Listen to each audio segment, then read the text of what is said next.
Hello, everybody! Alright, good afternoon, happy Saturday, it's me, Unit 102 Alpha here. I'm live on some YouTube with Monster Hunter Wilds for you guys today. It's been, holy hell, a whole month since I last streamed over on YouTube. Well, we're gonna have to make up for some lost time then. So, what we're gonna be doing is booting up in a private lobby. The lobby ID will be pinned in chat.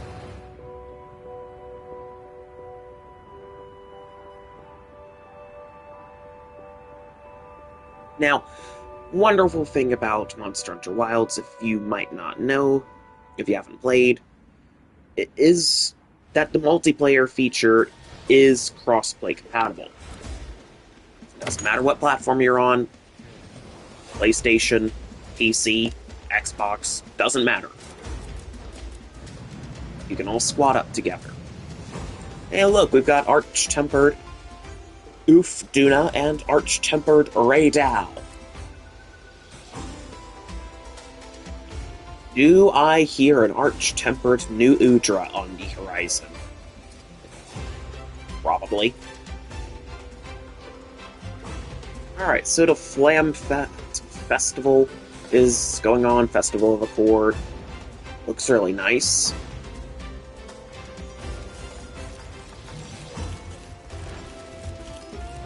I like it. I like.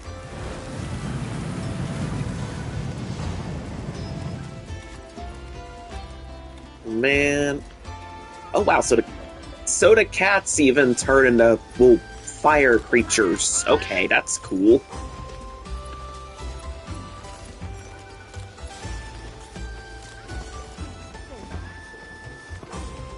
Alright. First order of business. What do I even want to fight today? Because there are a lot of monsters here, and a lot of armor and weapons that I still do not have just yet. How can I serve?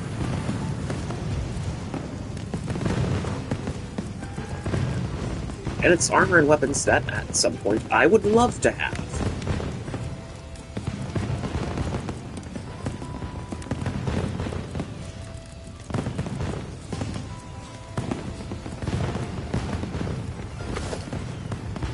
Okay, diving armor.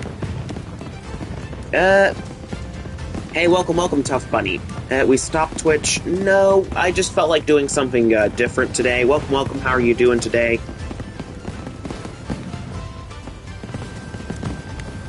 Sometimes I do stream over here on YouTube. It's not very common. Last time I streamed over here on YouTube was about a month ago. So I'm still very much so a Twitch streamer first, Tough Bunny, don't worry. Welcome. How you doing? Glad to see you here on this end. Alright. So, what we're going to do is we're going to add to wish list as many parts of this armor as we can, so that way we have the Flamfet armor available.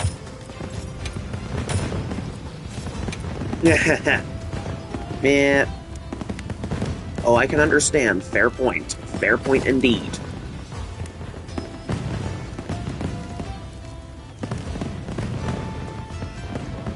Now, last time we were here, the cats, the Palico, had some kind of cool event stuff going for it too, for the Blossom Festival, the papier-mâché stuff, then had Butterfly. Ah, okay. Aloha, yeah.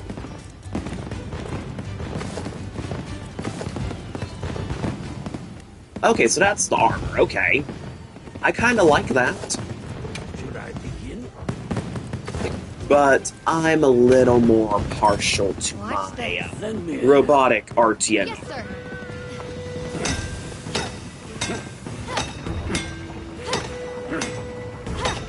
Here. Got it. It just looks good. It's the kind of armor that I'd be running. Good. All right.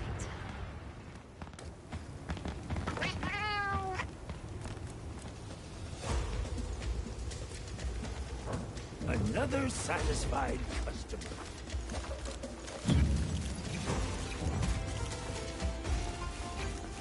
Yeah.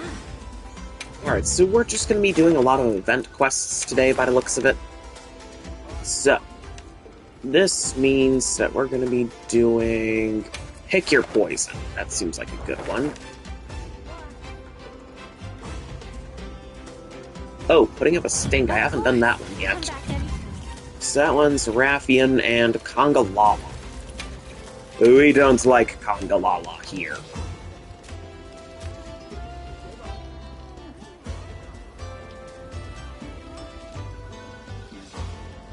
Okay, so on average, fire seems to be the preferred element to use against Congalala, which means that I'm gonna head into my tent here, gonna be looking at the weapons,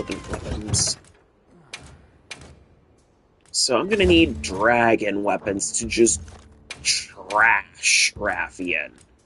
She has a good weakness against dragon, and my Archean dual blades, which I have been doing a little bit of grinding for my Archean dual blades, trying to min-max them, get them stronger off-screen. That way I can get some really potent element on these beauties. Yeah, the Archean gear really does have a nice shine to it, Tough Bunny. That's kind of why I like it, but more importantly, it's because it's robotic armor. That's what really sold it for me. The fact that it's full-fledged robot armor. Even back in 4 Ultimate on the 3DS, I fell in love with it. Granted, the Archean armor model didn't look like that back then. It didn't have those little wings or those high heels. It had kind of the roller skate legs.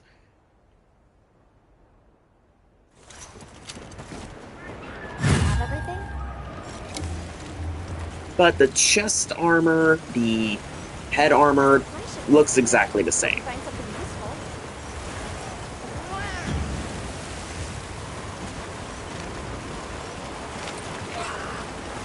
Right. So both Congalala and Raffian for this mission are unfortunately tempered. Fortunately for us, we've got good Archean weapons. We've got an optimized dual blades build here. I can just shred them. So, we are going to scroll on over to my Dash Juice, which I'm going to be using for dual blades because we love to have our stamina gauge drain at a slower rate because demon mode and dodge spamming will just eat your stamina. Which is why Dash Juice is good. It causes your stamina to deplete slower. And Corrupted Mantle. Nice DPS bonus here, and we are going to shred this thing. Oh, Congalala Stench. Yep. Stench. You can't use any consumable items while you've got Stench. It's horrible. To cure it, you're normally going to want to pack a deodorant item to cure Stench. Alright, and that's paralysis from the Congalala gas. Congalala. That reminds me, I am going to have to, Alright, Tough Bunny, I've noticed you've joined in for the actual multiplayer session itself. Thank you so much. Let's have some fun together. That reminds me, I am going to have to be putting the lobby ID into the chat and pinning it. I imagine that pinning chat messages for YouTube live streams is pretty similar to Twitch. Every day is a fun day. Yes, it is. Especially if you get some good squad mates, or you've got a fun build to use that just shreds monsters like I'm running.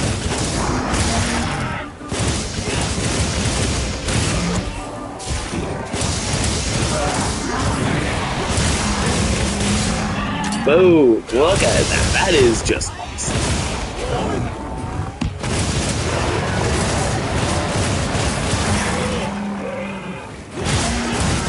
Boom! Alright, so I'm gonna need to remove my Corrupted Mantle because it has worn Blunt Pod right in the face. Ah, it's throwing dung. The Congalala's throwing dung, just like it used to do back in 4 Ultimate. Ah, why did they keep that, Capcom? Why?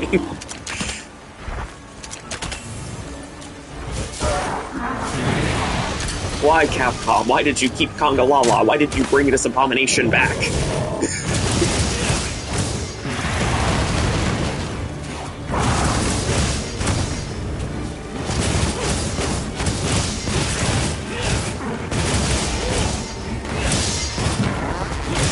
Ugh, farting. As if the farting spam that it does isn't bad enough.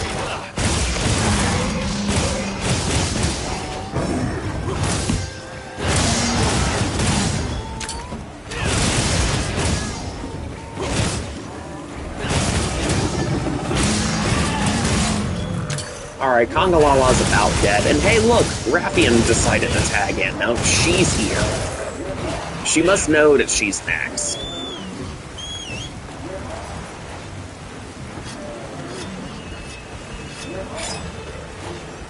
Alright, Kongalala, let's tear you apart. You stinky beast.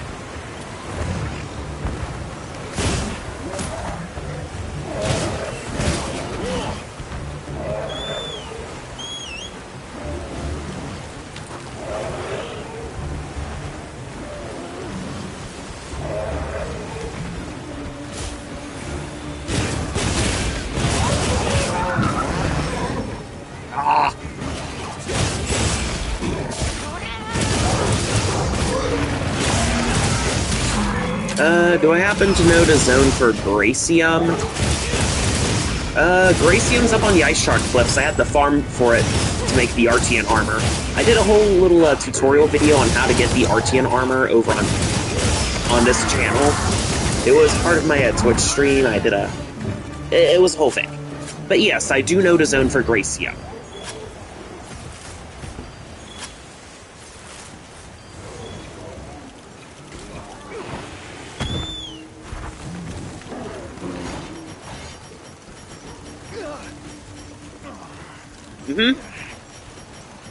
What gear are you after that requires Degracium, if I may ask?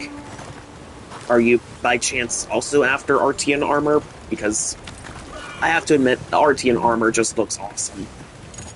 Ore tree weapon. Fair enough, I still need to upgrade quite a few of my ore tree weapons as well. Alright, we are going to pull these entangled rocks down onto the Tempered Rathian, and we're just going to go on the offensive.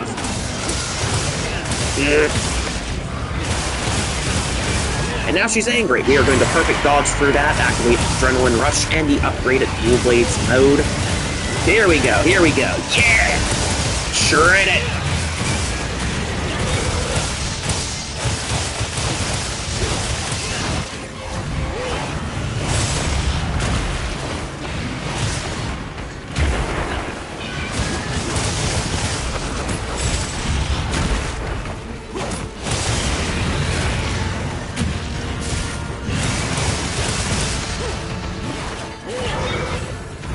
Adrenaline Rush.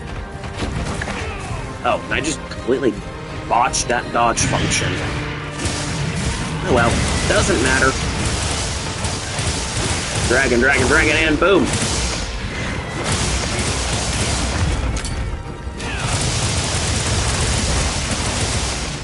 The thing about Rathian here is that her tail is actually poisonous, so what you really want to do is try and sever her tail as quickly as possible.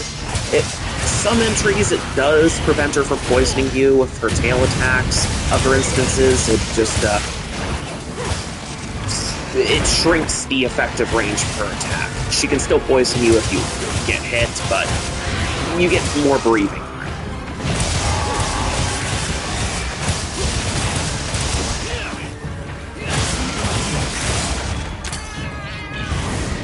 And here we go, shred it.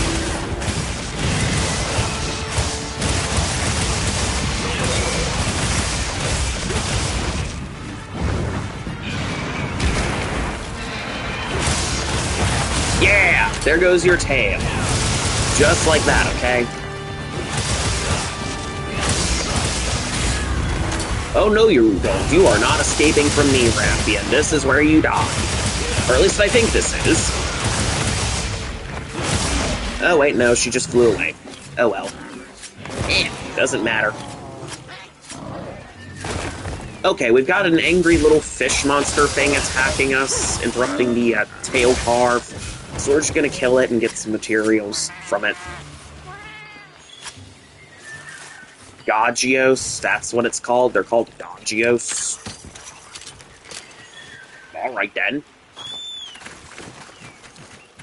Oh, so it looks like my meal effect has worn off.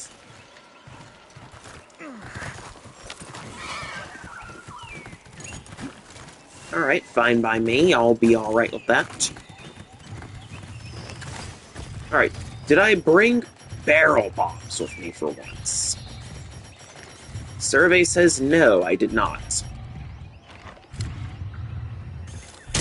Oh well, heavy piercing pod.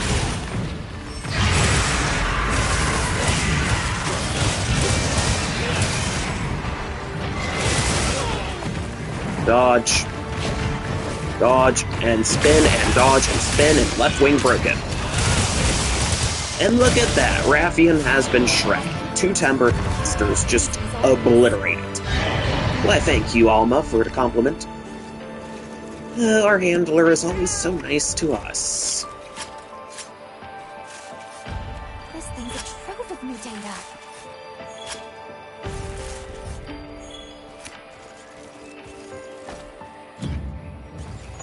Alright, how fast did it take me to obliterate both of these fools? Good boy. 9 minutes. 9 minutes. That's insane.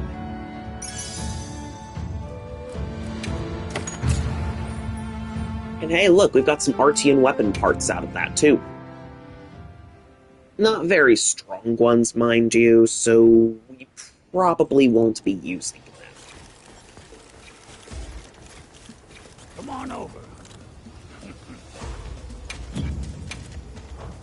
Right. How can I serve? Lovely shades, half-rimmed glasses. Oh. That's right, I do need to change my character's hair since I did get a haircut. And let's also pin the lobby ID into the chat.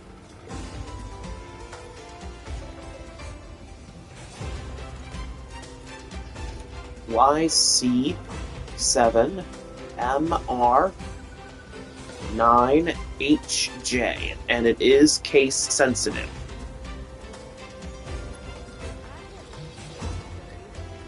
Oh, I can just pin message like that. Hooray! Huh.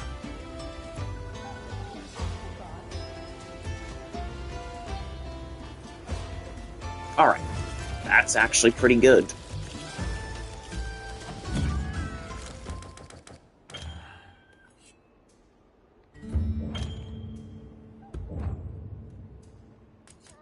Alright. Change appearance.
That's right, I'm running shorter hair now.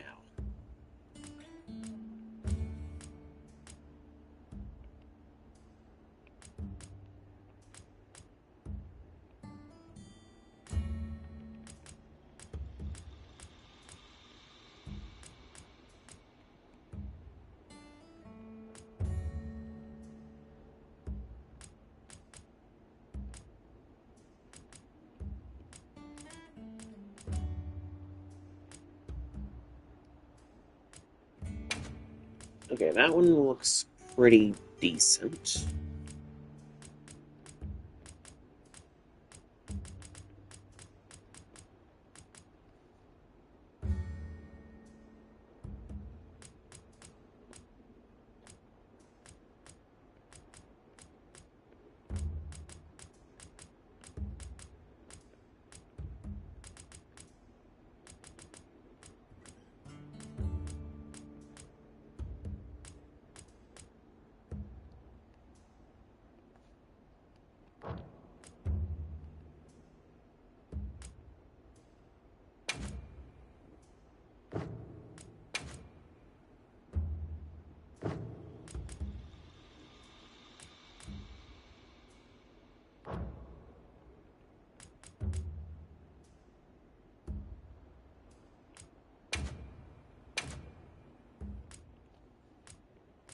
And my facial hair has grown a bit.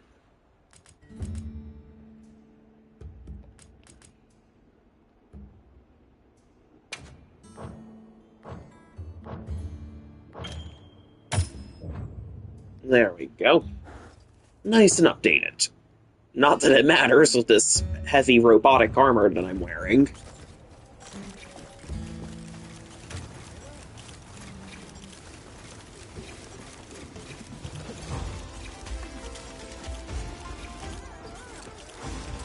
Ooh, okay. Looking good, looking good. I see you, Tough Bunny, running mostly high metal armor. Is that the Guardian Fulgur Anjanath helm by any chance? Looks familiar.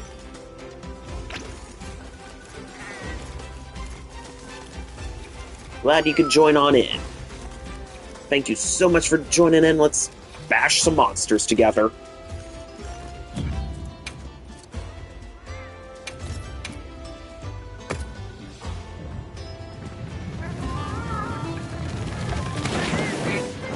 Fire cats everywhere.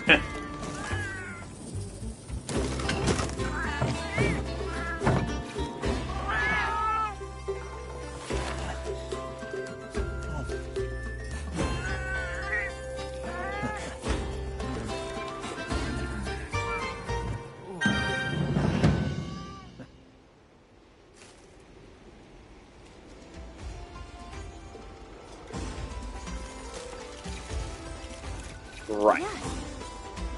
So, what target am I going to be going after this time? Pick your poison, that's a good one. It's Gypceros and Rumpopolo. So if I'm going after both of them, what I need to do is modify to my water and fire build.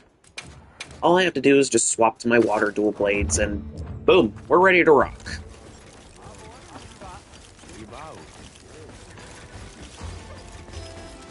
We are ready to rock, folks. Event quests, pick your poison. Now, they're not tempered. They're the base form of these guys. So I wouldn't really be too intimidated by them.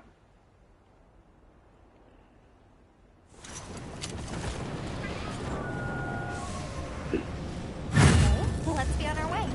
Alright. So, what target am I getting sent after first? Rumpopolo?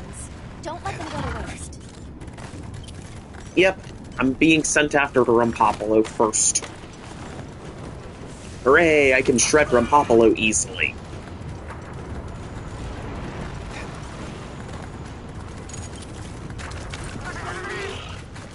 There it is, there's the Rumpopolo. I'm not going to use my Corrupted Mantle on it just yet. That'd be kind of a waste. I'm sure it would kill it really fast, but that'd be overkill, chat. That would classify as overkill. Ugh. I got blown up. And Bunny has left the lobby. Everything okay on your end, Tough Bunny? You still there?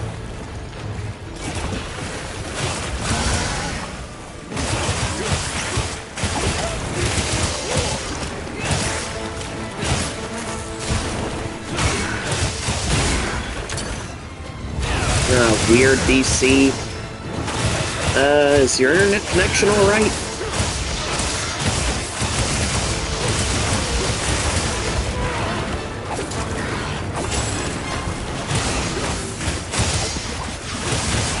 Yeah. Hey, trust me, I'm no stranger to getting DC'd myself.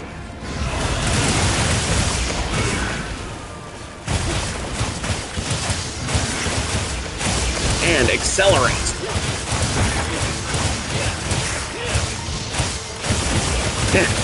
I mean, for all we know, it could be server side.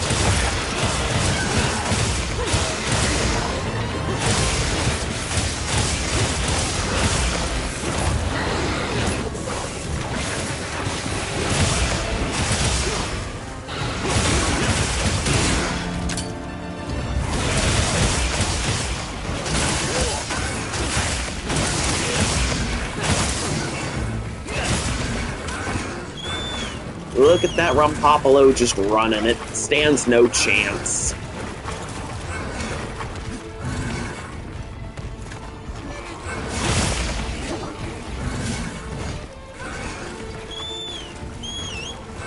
I mean, I'm giving the Rumpopolo here an A for effort. And now we shred. We spin to win and just shred it.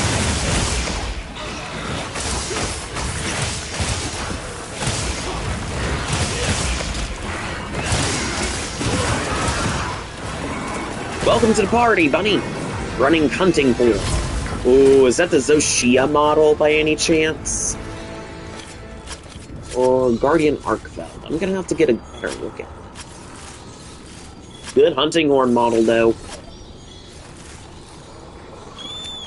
Okay, Zoshia. Alright.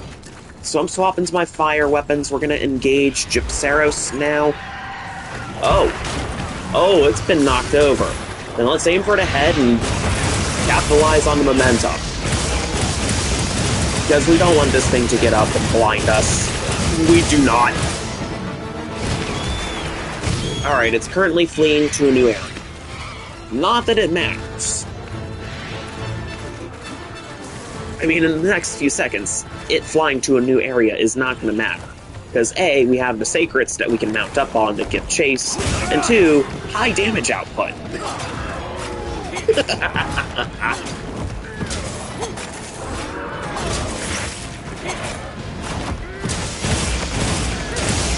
And spin! Spin to win, baby!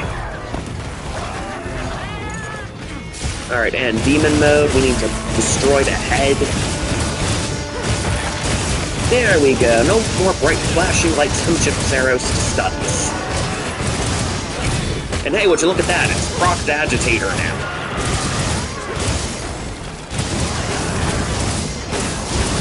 And accelerate!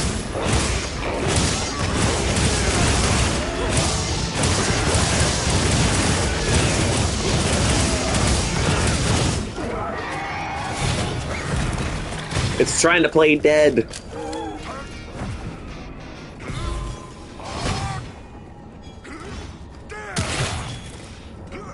You know, I really ought to start bringing barrel bombs with me.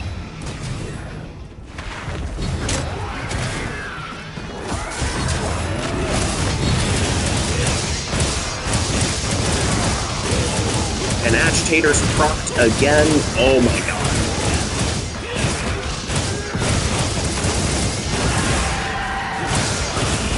Oh, that is just horrible. Well, for the monster at any rate. Oh, the brutality. Such delicious brutality. Oh, that was good. This is a rare research opportunity. Can't let it go. It never even had a chance.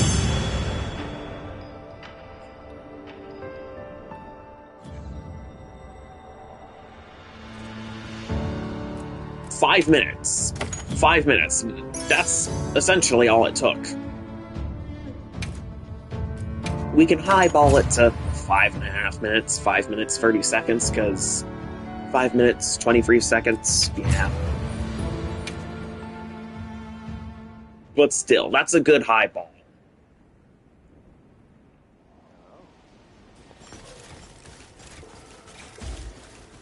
Come on over. How can I serve?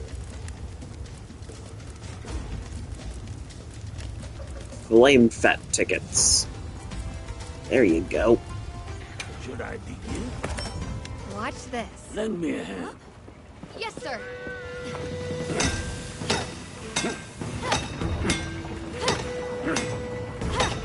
Here. Got it.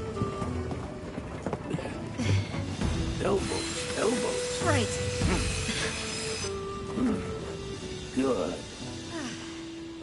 All right.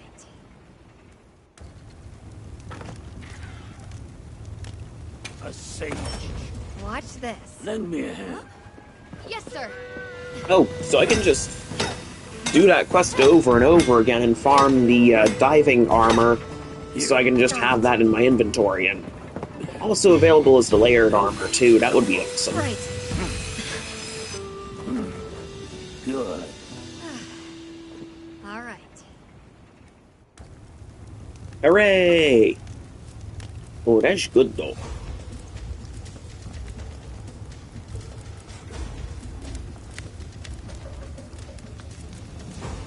Alright, so I just need a bunch of diving tickets from this. Well, for our benefit, we're running fully optimized gear. Of course. Come back anytime. Alright, we're gonna go with Link Party. I do want to... memberless. Easier way to look at it. What kind of gear are you running, friend? War Conga, Guardian Fulgur, ooh, Ray Dow Gamma. Okay, you got some good gear going, buddy.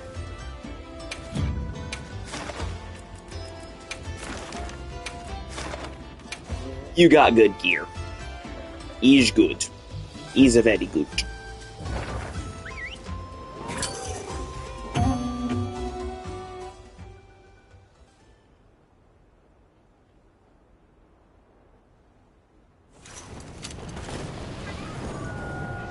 It's a Frotogather. Hey, it's not too shabby for a Frotogather.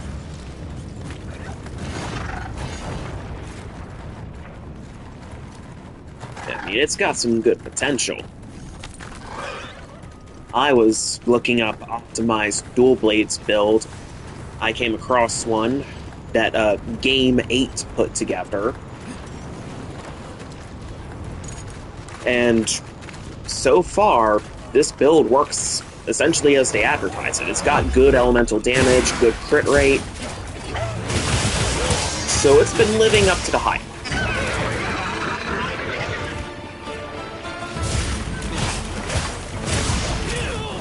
I wonder if any of our other squad mates will tag in.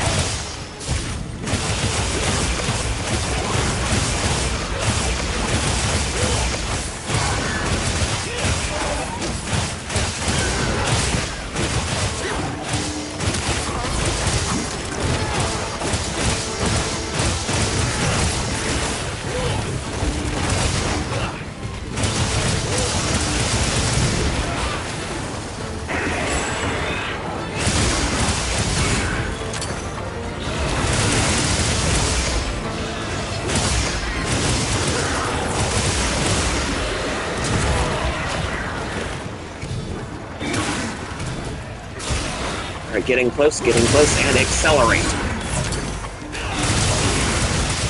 Ooh, health recovery with antidote. There you go.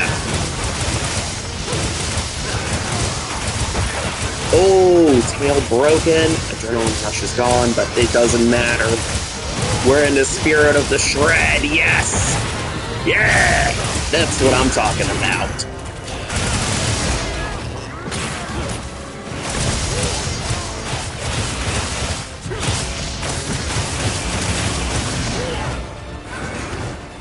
Oh, that was an awesome combo game.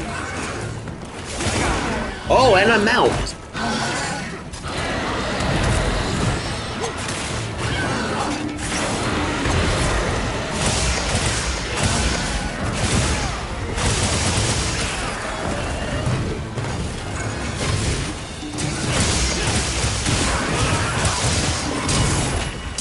Oh, yes, that's what I'm talking about. Yes, please. Oh. This is why dual blades are awesome. Alright, and swap elemental weapons. We've got Gypceros, got my fire weapons. We are gonna scorch this thing.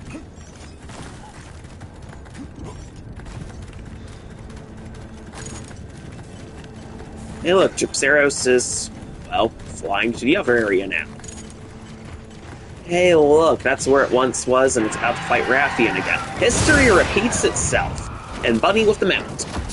I helped too.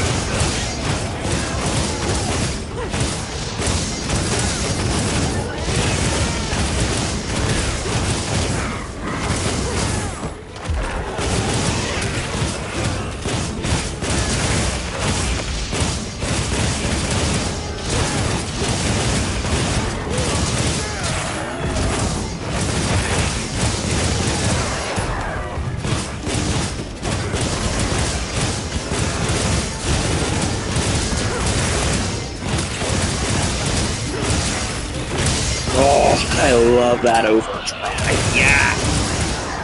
Oh, there you go. Nice little bit of stamina drain there from that Hunting Horn impact. Yeah. Oh, attack and affinity up. Oh, yes. That's what I'm talking about. 90% affinity. Dear Lord.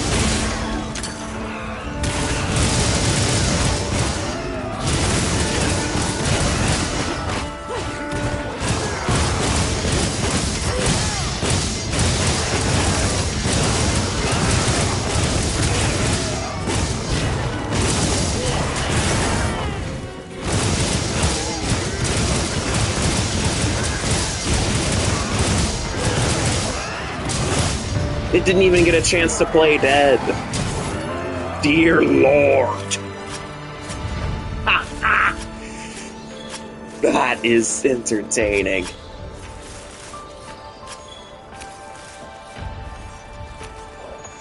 This thing's a Oh, man.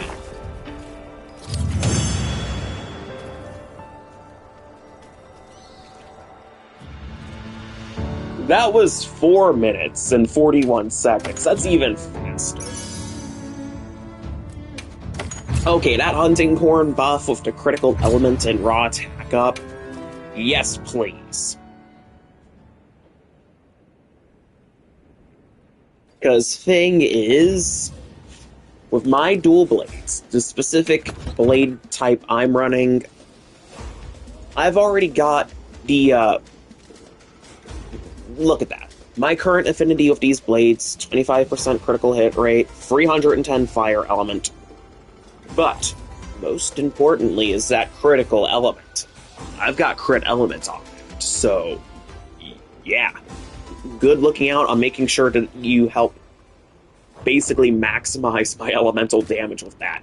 Because that was brutal. Come on over. I mean, come on. 90% affinity is what you buffed me to with that Hunting Horn. With critical element active, that was just... oof.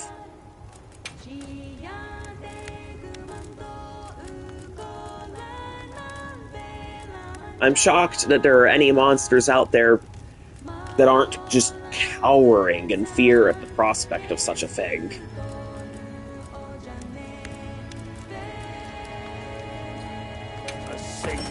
Watch this. They know now that such a horrifying thing exists.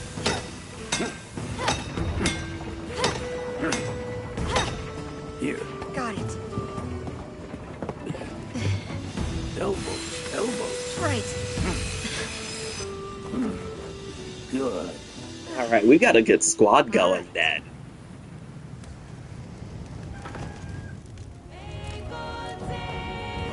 Yes, I has good squad. Yes.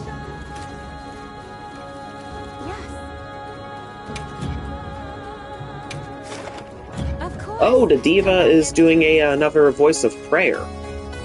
Oh, would you look at that?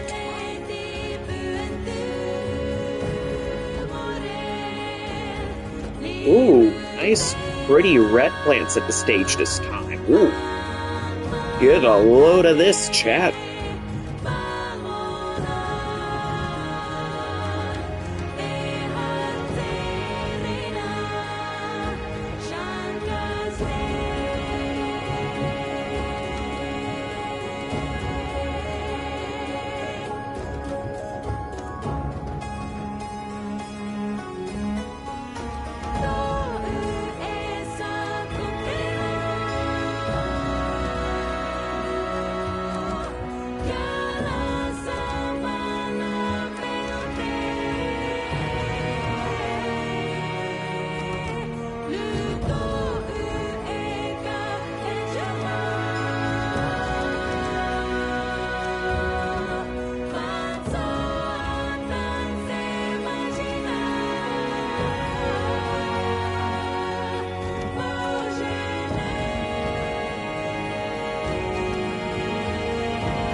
Hold on.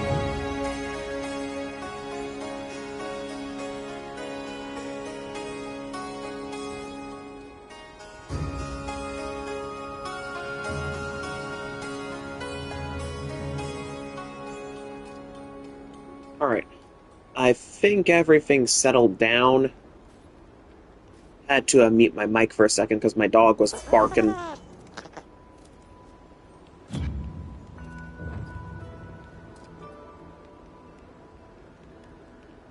Alright, so there we go. Voice of Prayer from Diva has boosted us, which is awesome. Awesome to the max. Now, what I'm gonna do is I'm actually going to bring some barrel bombs with me this time.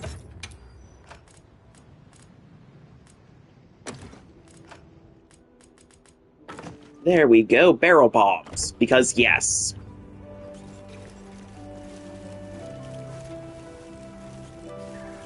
Barrel bombs because yes. Yeah.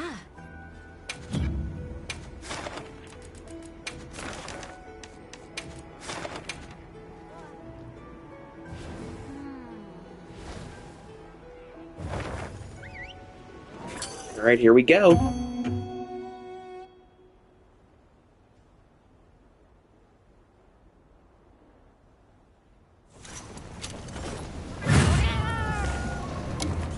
you have everything?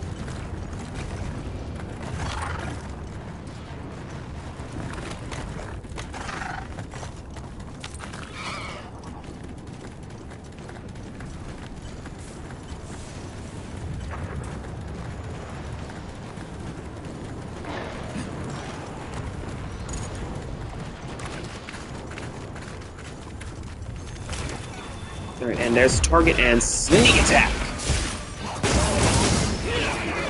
Oh, I don't want it to be fire.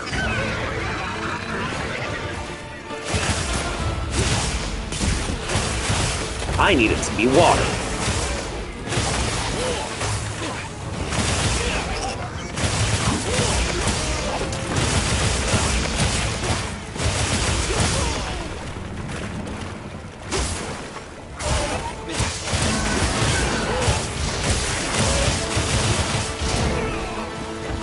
Alright, there we go. Nice hit to the face there, and boom!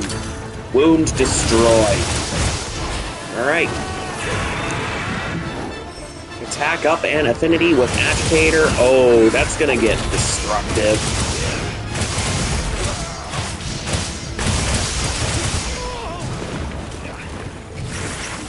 Alright, 85 affinity, not too bad.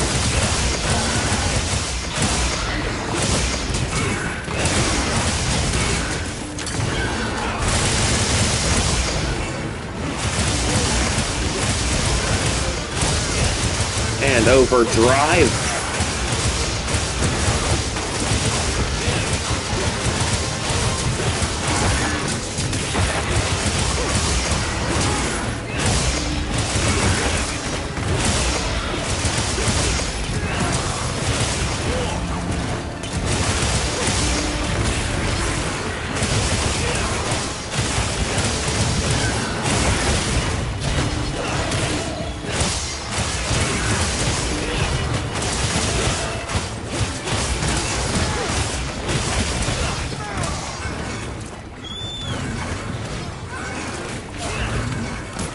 Okay, could not pull off mount.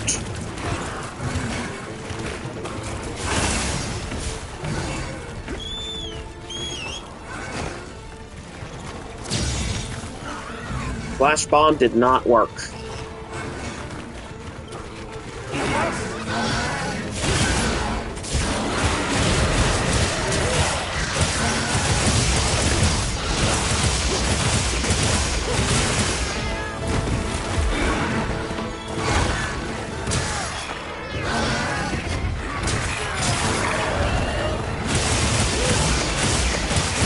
And shred.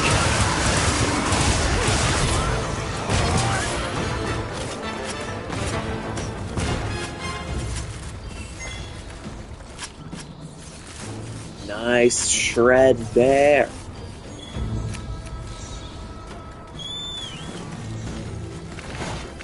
Alright, next target, Gypceros. And hey look, it's engaging Graffian. Once again. I'm getting a running theme here.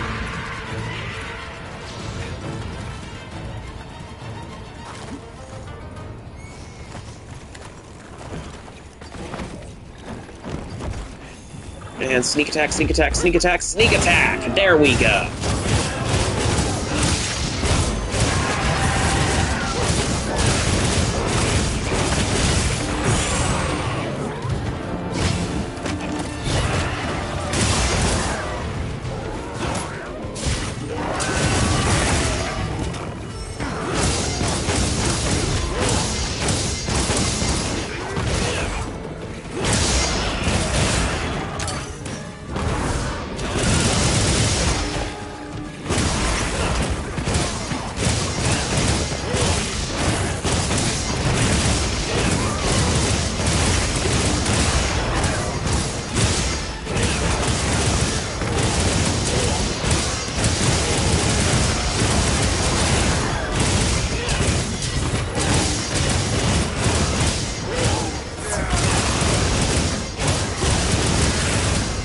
Oh, 90 affinity again, yes!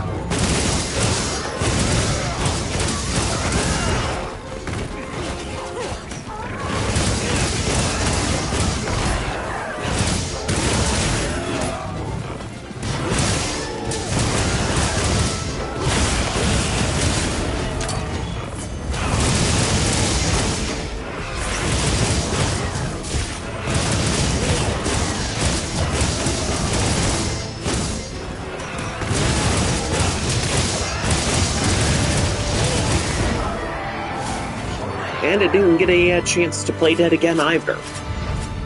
That is awesome! That is just good. Looks like the monster dropped something.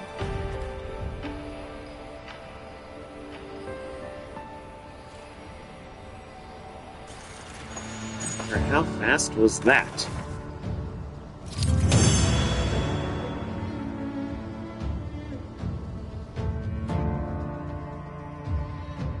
Okay, 5 minutes. Very good.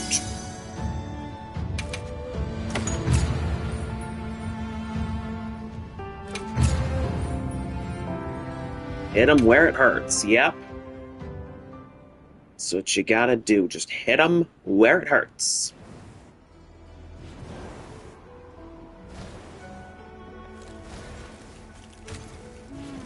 Yep, hit them where it hurts and they will go down. And they'll probably stay down afterwards.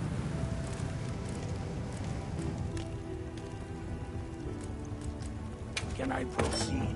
Watch this. Lend me a hand. Yes, sir.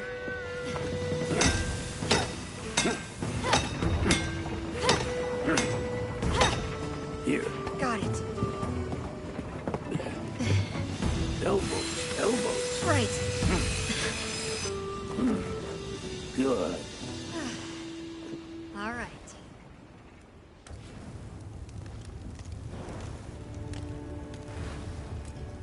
Alright, we're not gonna equip now.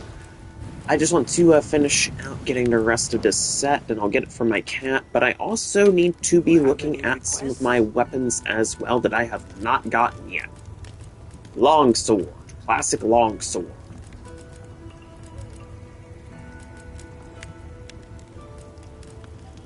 Should I begin? Watch this. Lend me a hand. And there we go. Now we're Yes, sir. actually getting some of these weapons set and ready to go. Here. Got it. Elbows, elbows. Right. Good. All right. Alright. So that's my Rathian longsword. I also need to upgrade my Nursilla longsword. Can I proceed? Watch this. Lend me a hand. Yes, sir. I'm gonna have so many weapons to upgrade. Here. Got Hey, it. eventually I'll have every single weapon in the game, which is gonna be awesome. Elbows, elbows. Right. Good. All right. Mm-hmm. Can I proceed?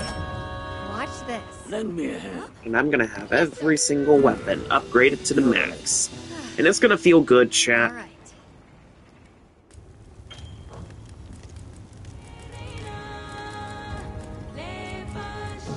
That's sort of a goal of mine.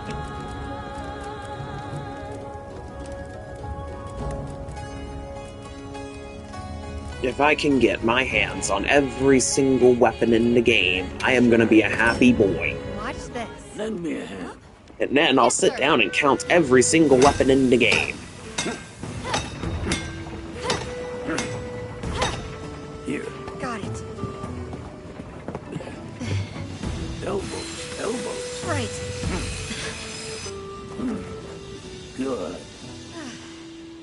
All right.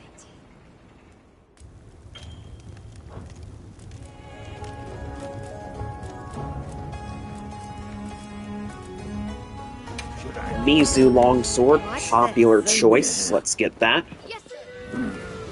Good. All right. Looking very beautiful. It's perhaps the most beautiful it's looked.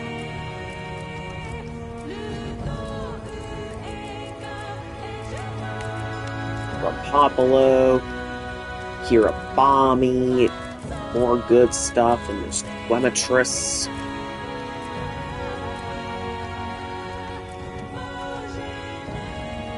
Ray Dow. Haven't played with that stuff. Then it's Ufduna, Shogma, Arkveld, Guardian Arkveld. And it's regular Arkveld. Lots of weapons here.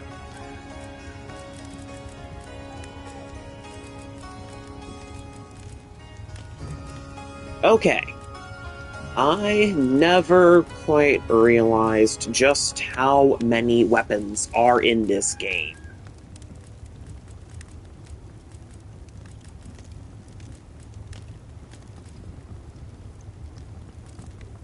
I mean, that's a lot.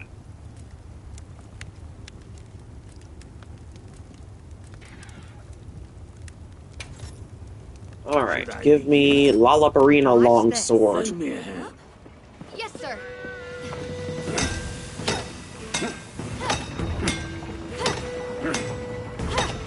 Here. Got it. Elbows. Elbows. Good. All right.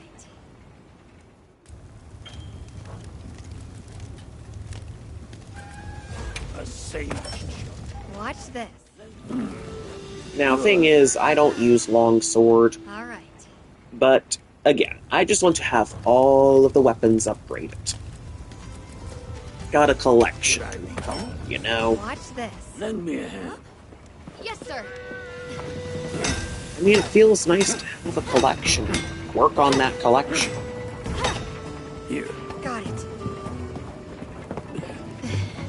Elbows. Elbows. Right.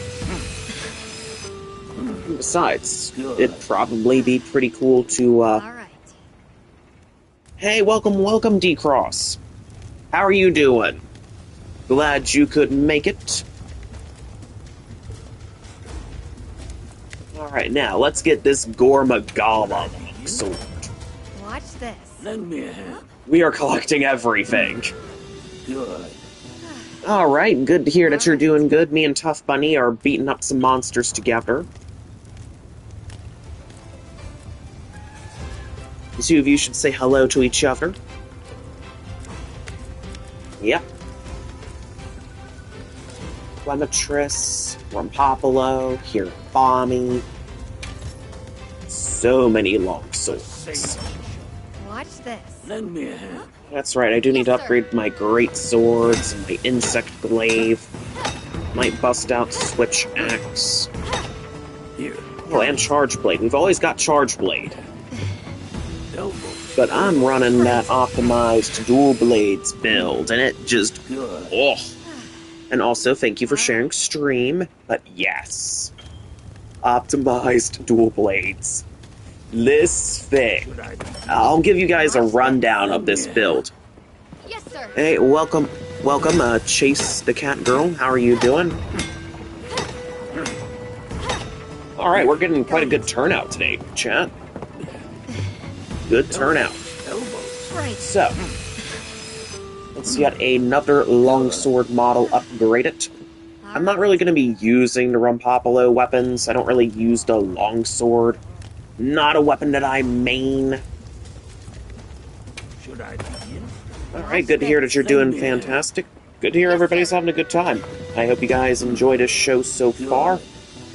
So, we are going to be fighting that Rumpopolo Gypceros quest. We're going to be running it a couple more times. Good. Because I'm farming a armor set. I'm not going to be running it, but I at least want to have it as part of the collection. There we go. Another satisfying. Now, as for my layered armor, I'm running the Artian armor. It's one of my favorite sets in the game. Robotic armor, come on, you know I'm going to be all over that. As for the actual armor parts I'm running the Gore Magala Helm Beta, Numinous Shroud Beta, which is your Zoshia. I'm running Gore Magala Vambraces, the Alpha version, not the Beta version. And Waist Armor, Zoshia Beta. And for legs, I'm running Mizusune Greaves Beta. So for the actual skills that I'm running for this, we're not counting weapons. I've got Agitator, which increases attack power and critical hit rate when monsters become enraged. I'm running level 5, which gives me raw attack plus 20 and critical hit rate plus 15%.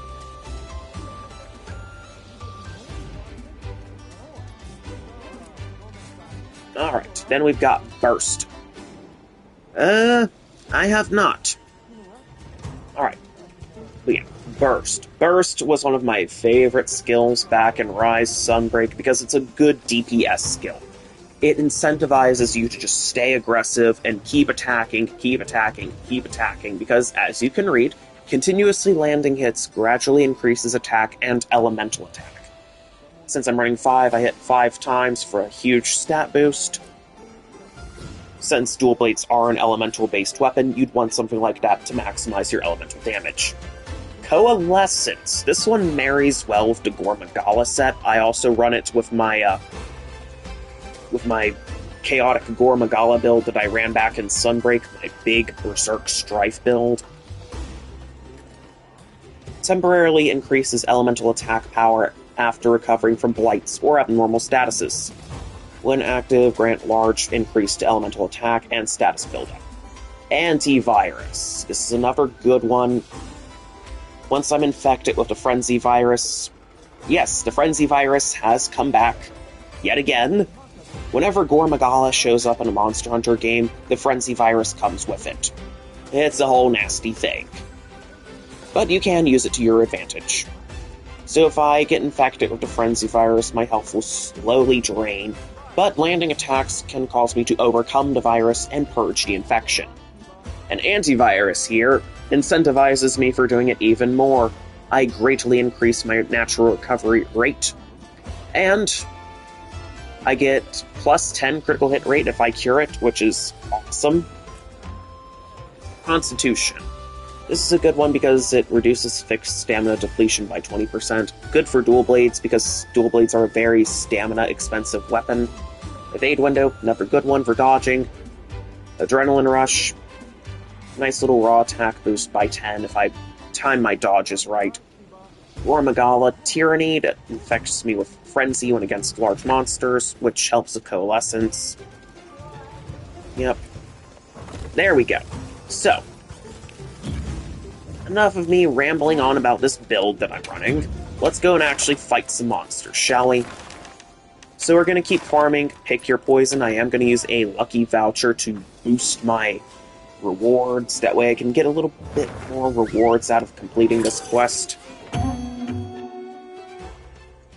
Alright, so my stamina has gone down by just a little bit, but we can easily remedy that. So, I'm getting sent after Rumpopolo first. Well then, let me swap to my water blades. Well, okay. No one else joining by the looks of it. Well, not everybody has Monster Hunter Wilds, Tough Bunny. But hey, that's okay. At least you and I can give our viewers here a good show.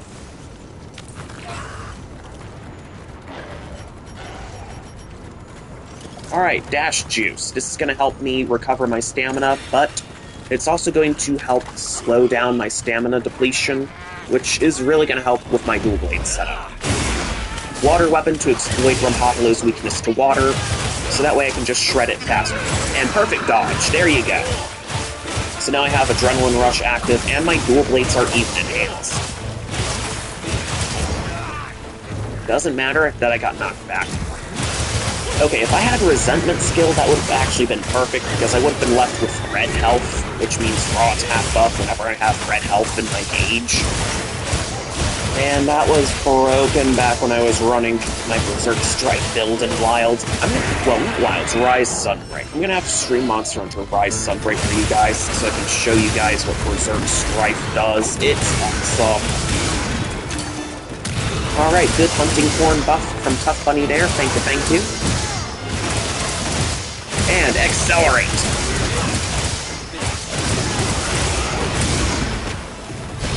Get in close. Alright. Hey, it's alright.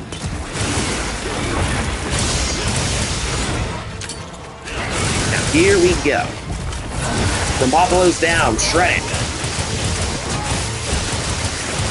Activate Demon Mode and get in close. Stay close, stay aggressive, tear it apart.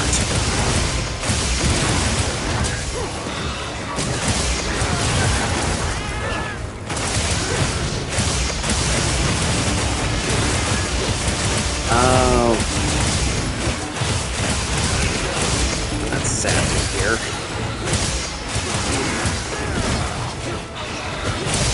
Sorry for your loss, friend.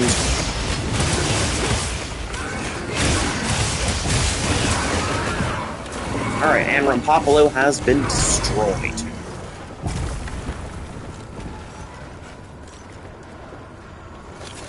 Alright, Rumpopolo's gone, so I'm gonna need to swap to my fire elemental weapons to better take on Gypceros, because Gypceros is laughably weak to fire. Alright. Let's ride.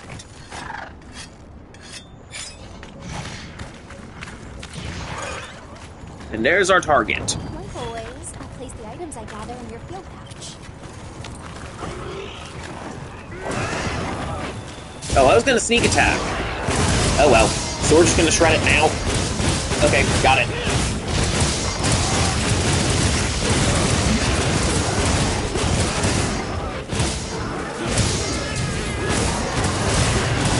Oh, it's enraged. So this means Agitator is gonna proc now. Good. Well, this makes my job a lot easier. Shred it, and we are not giving this thing any quarter.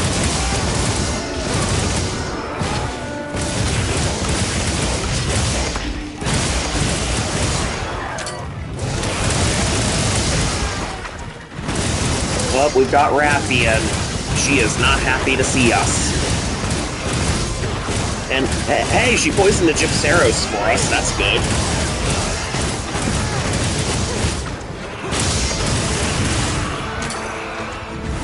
Alright, fire elemental weapon. Oh, you love to see elemental demons in action. Agitators weren't off because Gypceros has essentially gotten far enough away from us. Oh, you're using the luring pod. Oh, good mount, Tough Bunny, good mount. Alright, bring it down. Bring it down. Teach it for running away. Running away does not work on us.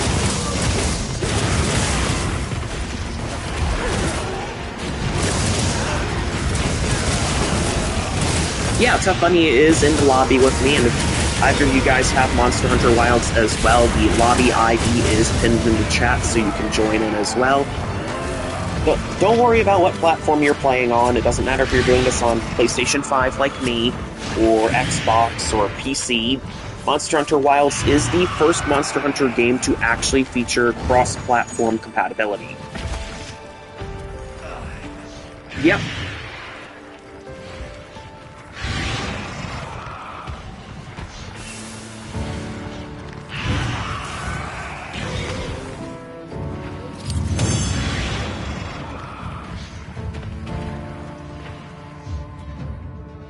Look at that. That basically just took us 5 minutes to completely tear that beastie apart. Yeah. PlayStation Plus is required for online multiplayer. Although that should kind of go without saying. But that is a legitimate question for you to ask.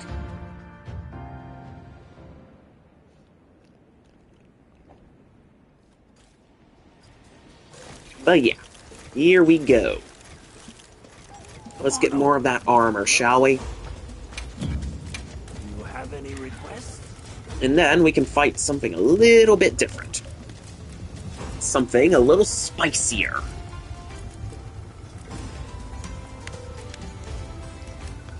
Can I proceed? Watch this. Oh yes. I think I know what monster I'd like to fight Alright. next. Can I proceed? Watch this. Lend me. But of course we are going to be waiting until All right. I get this diver armor completely farmed. Oh, good. Very good.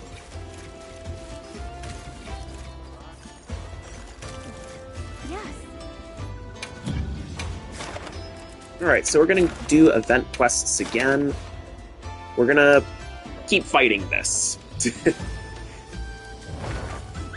Though I will probably be switching up what quest we're gonna be doing, so I can show you guys some more of the variety of monsters that we're fighting. Because the game throws us a wide variety of Let's get our monsters.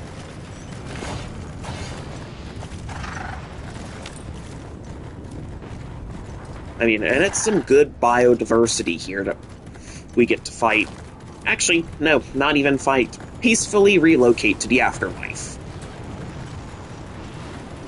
Rompopolo and Gypceros are just two of them. And they're poison monsters, both of them. So if you don't have antidotes, or coalescence for that matter, you're gonna have a bad time against these guys.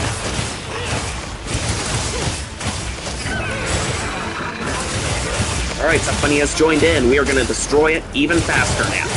Because Tough Bunny is running the Hunting Horn to help give me some buffs. That will make my dual blades even more dangerous.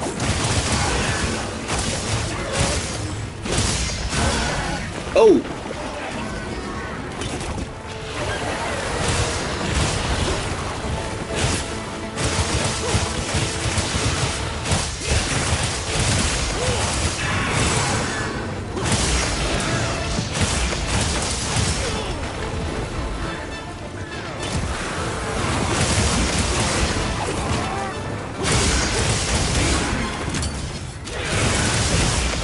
Big critical hit rate.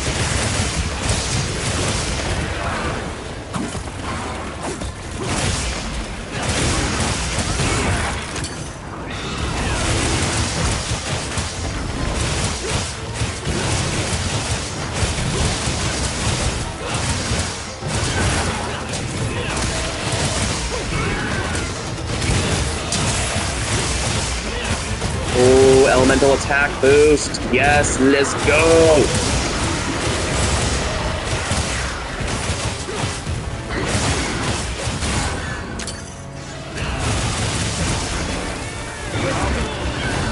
Oh, good mount, Tough Bunny. Good mount. Demon mode. I don't want to get staggered. Think GameStop's gonna make you wait until the end of the year. Okay. Yep. Good thing you're getting it digitally. Just need to get the money. Alright. Sounds good. Look at that. 651 water element. That is insane. Insane elemental damage of those dual blades. You love to see a big elemental damage of dual blades. Because this is what they're designed for. They're designed to inflict big elemental damage.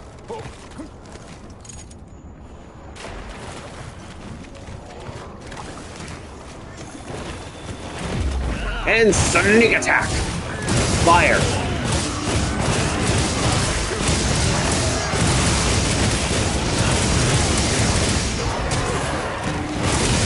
Alright, Agitator has procced. Oh, I'm on fire now because Raffian decided that she'd try and light me on fire.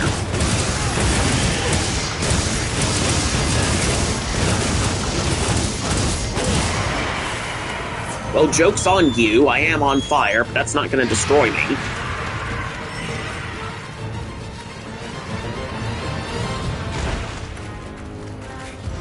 Yes, I'm on fire. I'm on fire. So what of it? Yep, I do. Alright, activate fire and demon mode.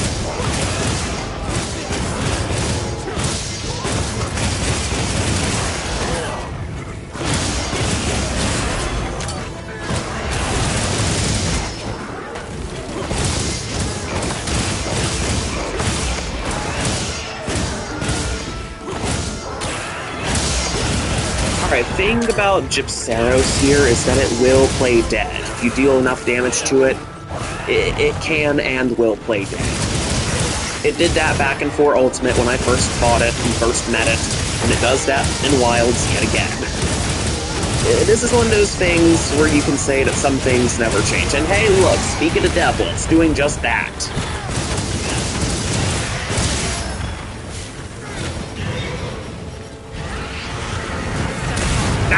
Rathian, why did you blow us up with the bomb? I was just setting the barrel bomb there. See, this is some of the chaos and shenanigans that can happen when you play Monster Hunter.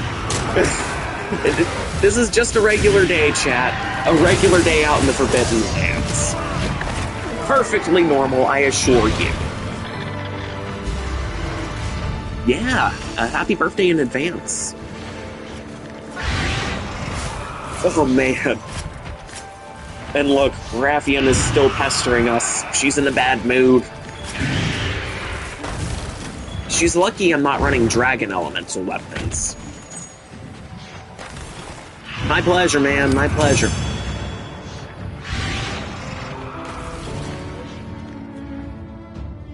Alright, so that just took us 5 minutes.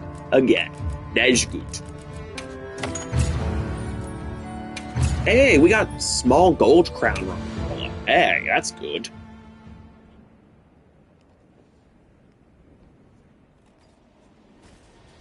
Hooray! Alright, for the sake of hunting variety, I am going to open up the Monster Field Guide and show you all of the large monsters that are currently in this game. We've got Shatacabra, that's the tutorial boss, basically a giant angry frog. We've got Clematis, it's a fire bird with a flaming tail. It tries to act like an older monster, Glavenus. But if this thing met Glavenus, it would not even be close. Glavenus would stomp Clematis in a fight. Then we've got Lalabarina. It's a spider with paralyzing flowers. It's actually kind of pretty for a giant spider. Congalala. This thing needs to burn in hell. That's all I'm gonna say. It should not have come back from 4 Ultimate. It should have stayed there. Balahara. It's some kind of burrowing sandworm thing. Deshagma. It's a very angry ape monster. Ufduna. This is one of the 4 apex monsters in the game. It's a very tough water monster that you fight out in the Scarlet Forest. It's kind of a big angry fish that can generate a water membrane around its body to protect itself. Rumpapalo. We've been killing this thing for quite a bit. It's a poison monster. Raydal.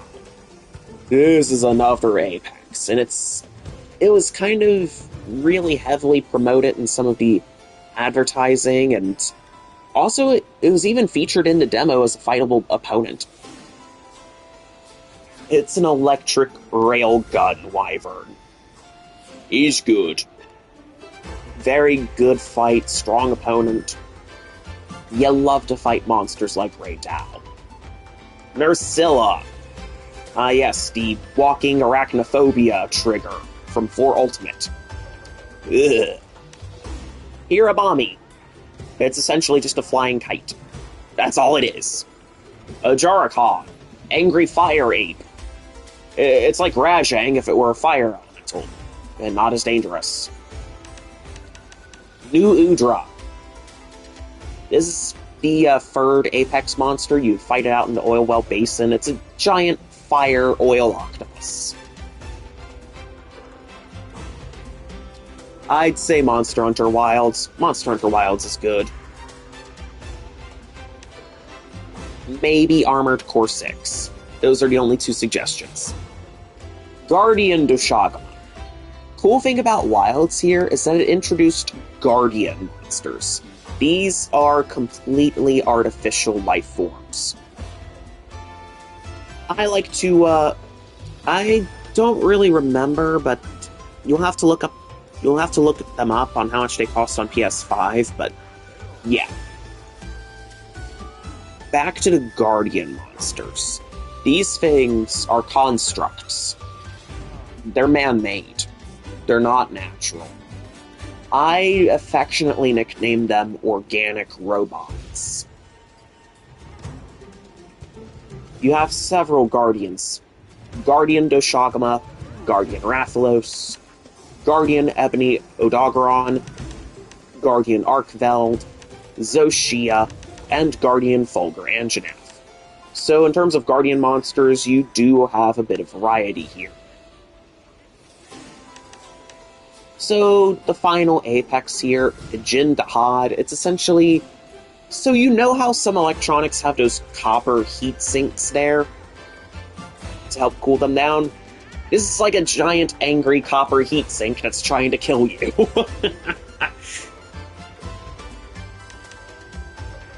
Zoo-Woo. This is the only other octopus monster that you fight. It has sharp little blade arms. And the thing is, it actually eats Guardian monsters for some reason.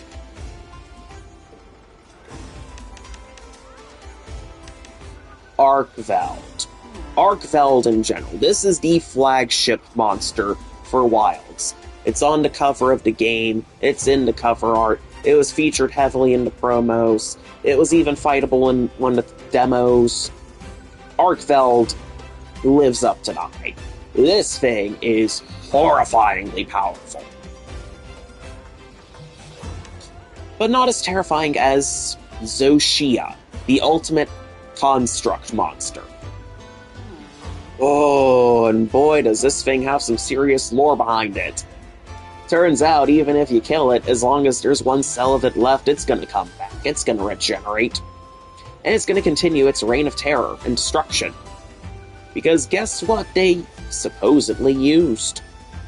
They supposedly modeled it, in some regard, after Fatalis. Yeah, the big black dragon of death and destruction that every Monster Hunter player fears. And Fatalis also has an incredible healing factor. Good idea. Ian Kutku. This is another monster back from 4 Ultimate that I've fought before. It's essentially a firebird. It just spits fireballs all over the place. It's kind of goofy. Okay. Yeah. Alright. Gypsaros. This is another one. We fought this thing before. You've seen it. It spits poison all over the place. Alright, alright. Rathian. We've seen her, but you guys haven't seen me fight her. She is one of the 2 most iconic monsters in the entire franchise. She's been around since the very beginning. Guardian Fulgur Anjanath. Another very aggressive Guardian monster. It's essentially a giant angry electric T-Rex. Rathalos. The Monster Hunter mascot. When most people think Monster Hunter, they think of this red boy. He's iconic. He spends a lot of his time in combat flying around, shooting fireballs at you from his mouth, or he might go in to kick you with the sharp talons on his legs that are laced with poison. Yep. Been around since, supposedly, the very beginning. He's iconic. You can't have a Monster Hunter game at all without Rathalos. He's that iconic. That depends. Alright, okay. Armored Core 6 and Monster Hunter Wilds, they're both very good games. As for which one of the two you should get, it really depends on your preferences. You're going to have to decide on that. Armored Core 6 does have a full campaign with 3 different endings. You've got a lot of build variety with the parts that you can use, different legs, arms, heads, and weapons. And then there's the PvP feature where you fight other players. So that's a good one. And then here's Monster Hunter. This one's relatively hype. It's good. It's lived up to the hype. The combat's fun. You've got 14 different weapon types that you can pick between. You've also got build variety in terms of the armor you pick. Your armor is split into 5 parts. You've got head armor, you've got chest armor, you've got arm armor, you've got waist armor, and leg armor. They all have different skills and defensive stats that can basically influence your overall build. Ideally, you'd want to pick an armor setup and decoration setup that suits the playstyle for the weapon that you're using.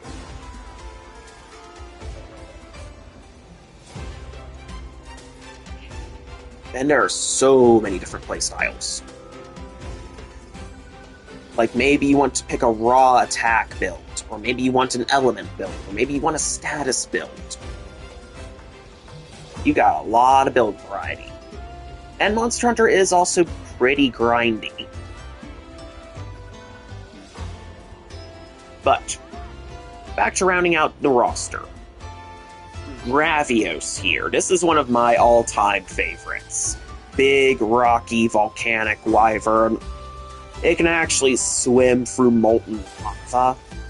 It breathes fire. It can project heat gas, sleep gas, and poison gas from its shell. Yeah. Good idea. Oh, Gravios, my beloved. I am glad that this thing came back. Blangonga. Essentially, it's an ice ape. That's all I can say about it. Gormagala. Another one that I really like. It's a black demon of death and plague. Oh, and hey, look, it's got an official classification now. Back in 4 Ultimate, and even in Rise, Gormagala's classification was just question mark, question mark, question mark. They didn't know how to classify it. But now, it's officially classified as a Demi-Elder. So it's just below Elder Dragon. That's right, Gormagala here is the juvenile form of an Elder Dragon called Shigaru Magala. I could get into a whole spiel about the lore and all of that. Oh, Gormagala gets a lot weirder. So the thing about Gormagala is that it is completely blind. It is born without eyes. But it can hear you. But that's not its favorite method of determining what's in its surroundings. It scatters these pollen-like scales off of its wings, and those scales contain the frenzy virus. It's like monster rabies, almost. And if something gets infected with the frenzy, the Gormagala can instantly sense its location, track it down, and slaughter it. Now, at a set point in its life, Gormagala will molt its shell and mature into Shigaru Magala. It has only one shot at doing this, so if something happens and its transformation gets interrupted, it won't become a Shigaru Magala. It becomes something far worse. Chaotic Gormagala. Oh. Again, a lot of lore that I can't cover in this stream, but yeah, it's the whole thing. Then we've got Arkfeld, our lovely flagship monster. Very dangerous, very cool. Mizusune. It's essentially a very slippery, very fast-moving bubble fox. That's what it is. Gogmazios went, Tough Bunny. Oh, I want to see Gogmazios back, too. Oh, Gogmazios. But I only have Serechios. It's essentially a giant flying angry golden pine cone. Lagiacrus. This is my first game ever encountering this guy. Apparently it's a big electric wyvern that spends a lot of time in the water and it just electrocutes everything in its line of sight. Alright, monster spiel's over. Let's pick a new monster to fight that isn't the same old Gypceros and Lampopolo. You guys, my viewers, I feel like you guys need to see some more of the variety here.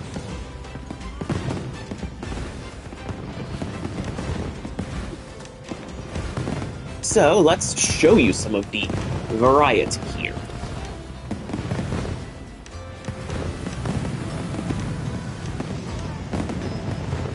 Running Wild. Yeah, Guardian Fulgur Anjanath. And it's not so much how to train your dragon, so much as it is how to slaughter a monster. You don't tame these monsters. They're not friendly. They are by no means friendly. The guild, the Hunters Guild, sends us out here to take those monsters down before they become a big threat to the ecosystem or a surrounding settlement. Especially Elder Dragons. Elder Dragons are the most horrifyingly powerful monsters in the entire franchise. And there's actually a small little pantheon of them. They range from angry little electric unicorn that is incredibly annoying, Kirin, to Elemental Apocalypse, Alatreon, to basically the walking end times. Death itself. Fatalis. Yeah, Fatalis is essentially death itself. You don't fight it, you don't survive it, you get on your hands and knees in front of Fatalis and beg it for a merciful death that it will never give you. I've fought Fatalis several times, and I can confirm that that's basically how an encounter with Fatalis goes. And that's just base form Black Fatalis. There are two other variants to Fatalis. You got Crimson Fatalis, which lives in volcanic regions, which is essentially if Fatalis decided to take a very long, rage-filled lava bath. And that thing can summon meteors from the sky to kill you. And it can even control the surrounding lava to cook you alive. And now there's White Fatalis. I've never fought it, but I have seen it, thanks to YouTube. Apparently, it's an older version of Fatalis, like if Fatalis was around for a really long time. It doesn't use fire attacks anymore, it summons red lightning bolts from the heavens to erase you from existence.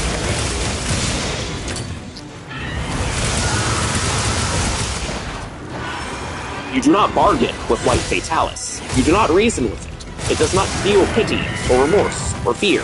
And it absolutely will not stop, ever, until it smites you with red lightning and erases you from existence.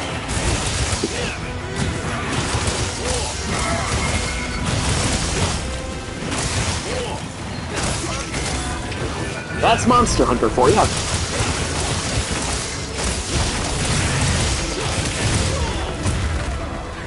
Yep, Elder Dragons.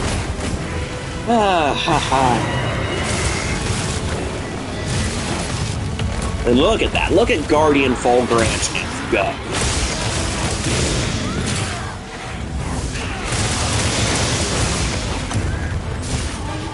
Now I'm gonna use my Ice Blades and destroy it. Tough Bunny's gonna get that Hunting Horn action to buff me and get my damage output going.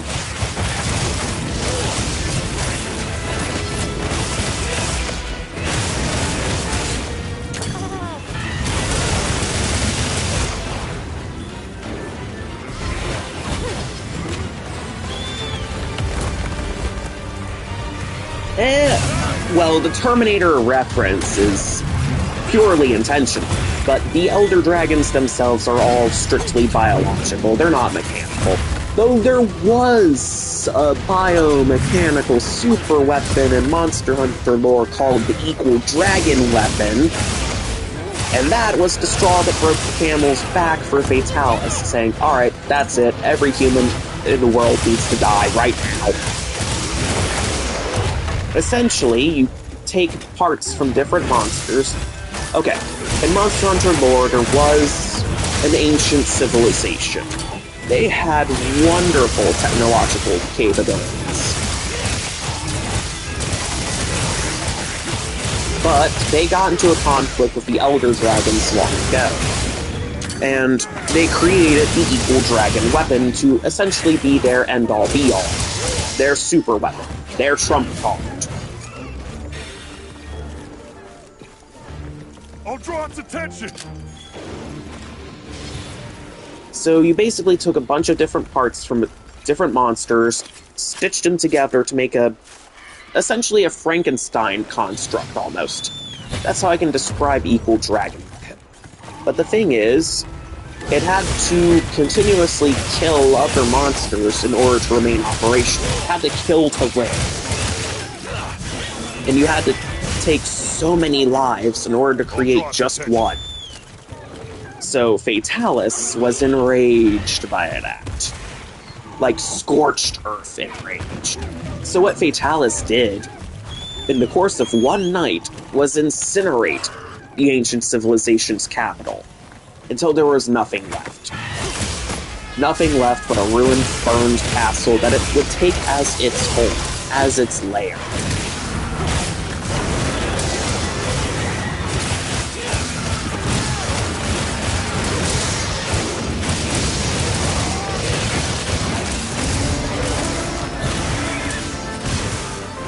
Yep. Oh, here's the thing. Fatalis, when it fights hunters that are sent after it, basically in Monster Hunter lore, nobody who's gone after Fatalis has lived to tell the tale. Fatalis has killed every single hunter that's gone after it. Now, what Fatalis does to its victims is actually pretty terrifying. But it's also a sense of poetic justice. So, we hunters, when we kill monsters, we carve materials from their carcasses to make weapons, to make armor. We wear basically the skins and shells of monsters on our bodies, and we use parts of their bodies as weapons. Fatalis does something similar to the hunters it kills, sometimes even when they're still alive. Fatalis will grab a hunter, press them up against its body, and melt them down with searing hot flames. Armor, weapon, bone, blood, muscle, and all. Fatalis melts you down into its armor. Although, because the fire is so hot, you don't even see any of the armor. You would never know, because it's melted so finely. Now, supposedly, according to some of the weapon and armor descriptions, you can hear, like, the voices of the hunters that Fatalis killed. Their screams. You can hear it through their armor. You can hear them through its armor. So yes, Fatalis, one of the darkest monsters in Monster Hunter lore. Again, you don't fight it, you don't survive it, you basically pray for a merciful death against that terrifying embodiment of death. But hey, if you do manage to kill it and get weapons from it, in most cases, 10 times out of 10, Fatalis armor and Fatalis weapons are the best in-game. You have any requests?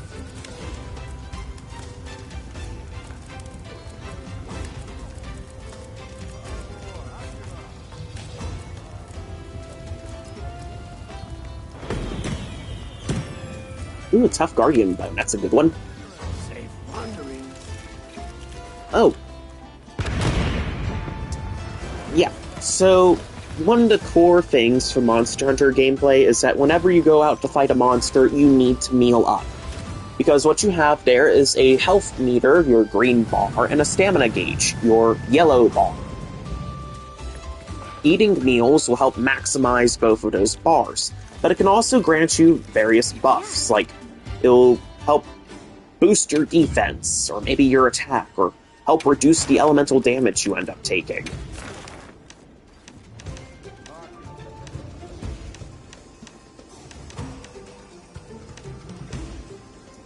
Yep. Right. So, let's go after something else.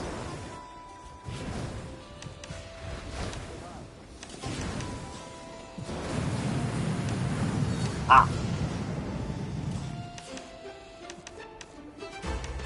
So, for monsters, let's go after...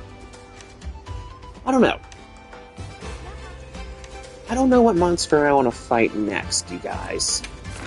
Wait a minute, of course I do. I know which one we're going to fight. We're going to fight Zoshia next. You're going to witness the ultimate weapon of the ancient civilization of Wyveria. Now... Everyone here has been doing well, Hunter. Okay, Wyveria is a little different from the ancient civilization that we were introduced to in the extended Monster Hunter lore. It's a little different. It might have actually been in conflict with the Shrade civilization. These guys, Wyveria, they created the Guardian monsters. But unlike the Shrade civilization, Wyveria's ultimate weapon, Zoshia, basically went Maverick and destroyed them. So all of the ruins that we see here in Outer Wilds, out in the Forbidden Lands, they're all ruins from the ancient civilization of Wyveria.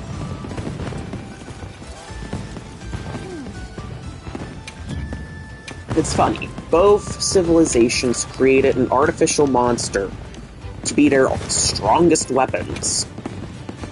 And it was those ultimate weapons that essentially heralded their ends. One of them prompted an elder dragon that's essentially death itself to wipe out the civilization that created the evil dragon weapon, whilst for Wyveria, their ultimate weapon turned on them and destroyed their civilization.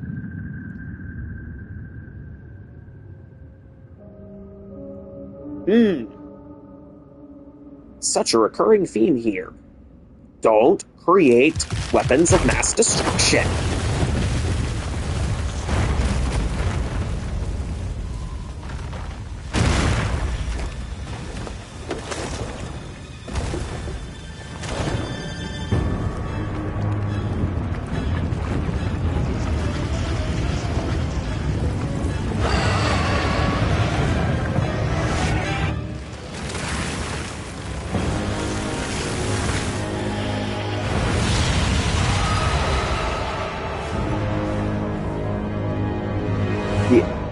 Yeah.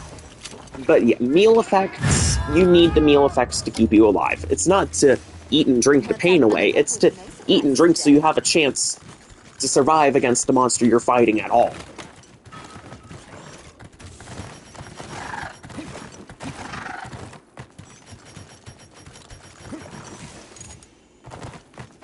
Alright, there's Zoshia, the magnum opus of Wyveria, gone horribly wrong.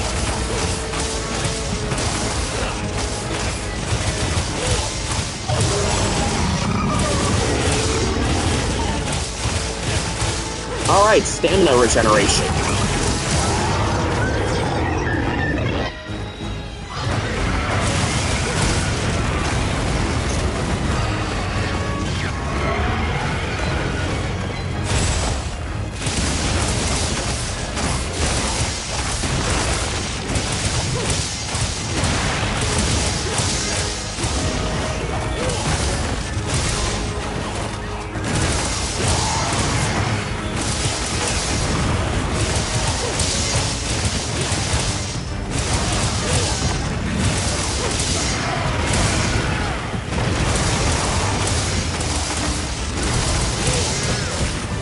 Corrupted Mantle, my beloved. Oh, 100% affinity. Yes, full critical hit rate.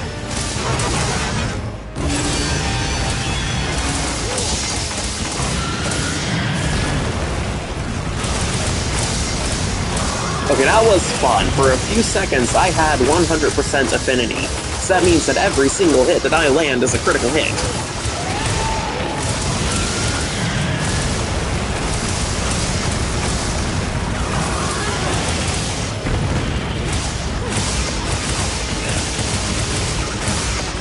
But I could not have done that without the hunting horn model that Tough Bunny is currently running, so thank you so much, Tough Bunny, for running that specific hunting horn model.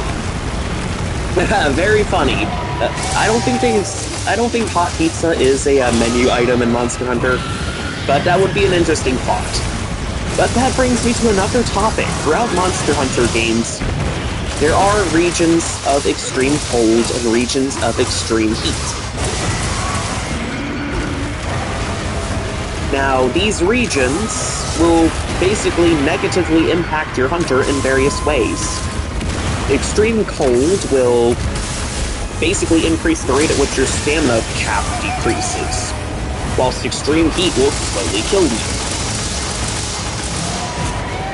In order to combat that, you have to use an item called a cool drink to combat extreme heat, and if you want to combat extreme cold, then you need a hot drink.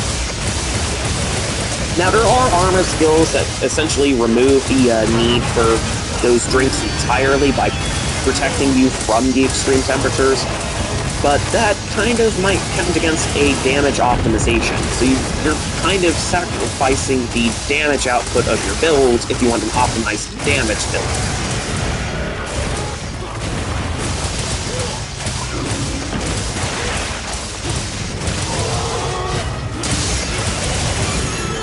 And against endgame targets like Zoshia here, you need an optimized build.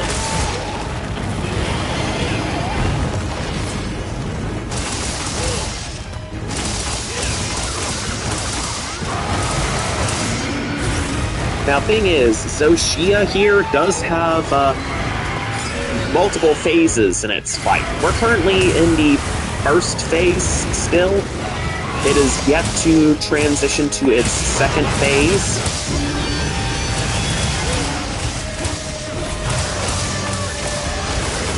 Oh wait, it's transitioning to its phase now. Alright, so you see those big crystals? You're going to want to use elemental ammo like your Thunder Pod to destroy them, because if you don't, the fire that it sprays will interact with those crystals and increase the radius of its big heat wave attack and cook you to death in a matter of seconds.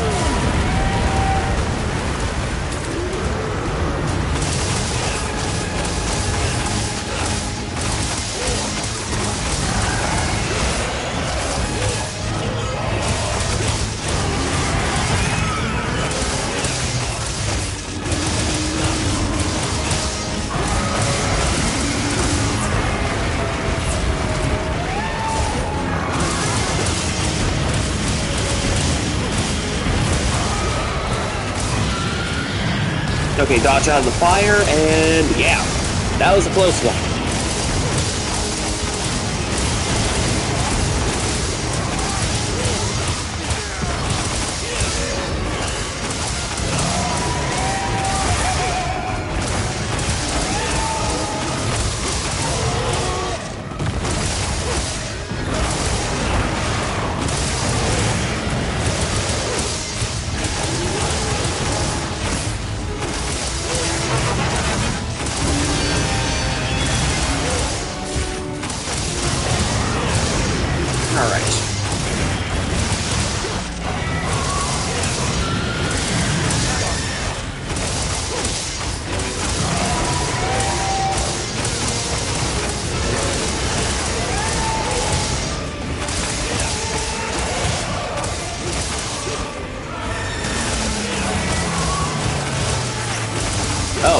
And back in Monster Hunter World, there was another locale called the Rotten Vale.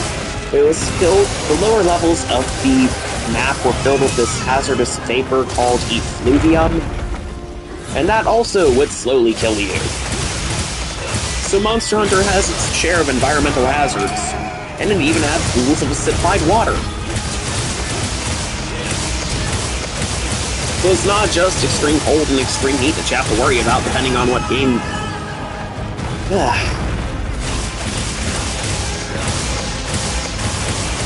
And depending on what game, it depends on what maps you get.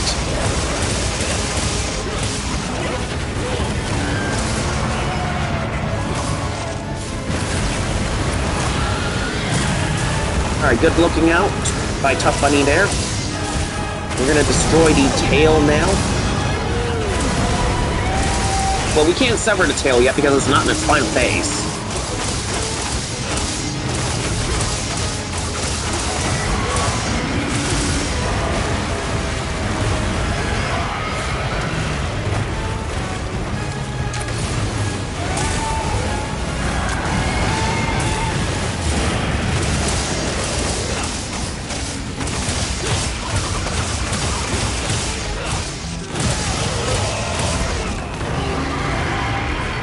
Dodge, dodge, dodge.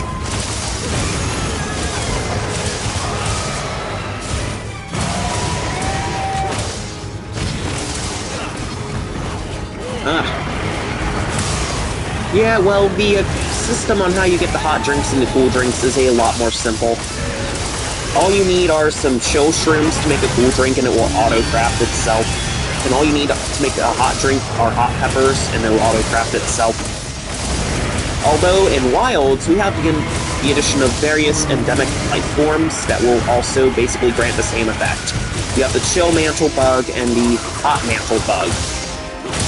Interacting with them out in the Wilds will, of course, give you the same effect as chugging cool drink or a hot drink without the need to expend inventory space. Alright, so now Zoshia is in its final phase.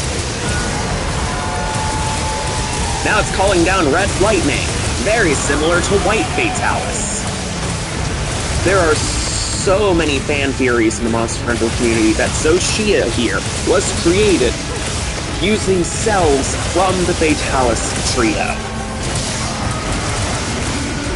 And honestly, I can see it.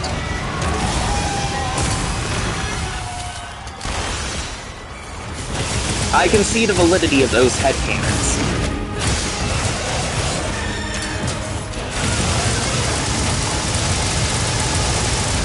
Yeah, Monster Hunter knows how to do survivability.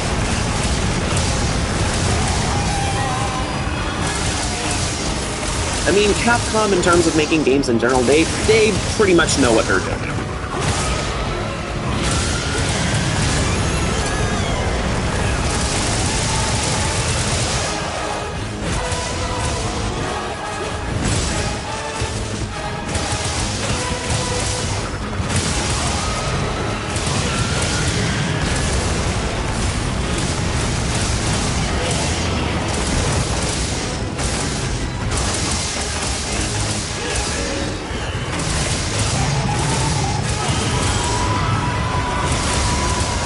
Boom! There you go.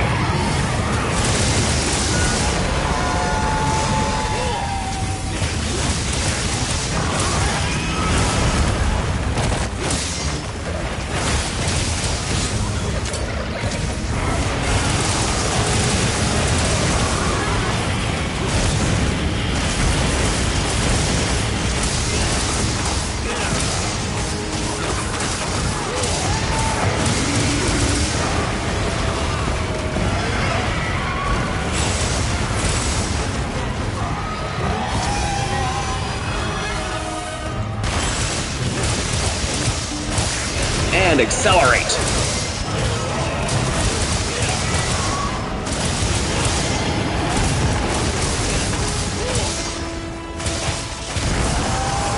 And look at that, Zoshia has been destroyed.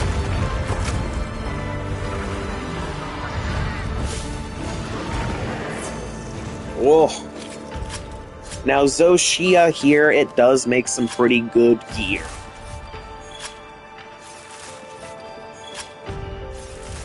Yep.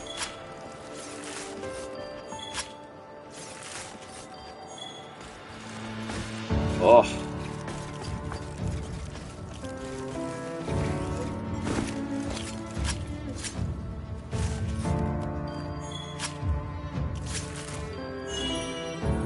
Oh, White Gleam Orb. That's what I need to upgrade some of my weapons.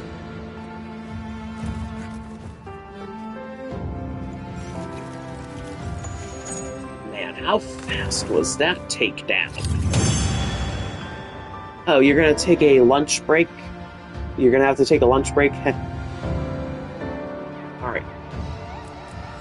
Alright, enjoy your lunch break, but yes, this thing. Zoshia. As far as artificial monsters go, this thing is menacing. And hey, would you look at that? We managed to kill this thing in 11 minutes.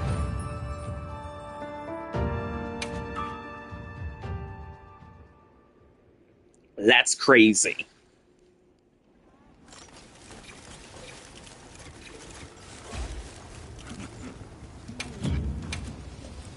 How can I serve?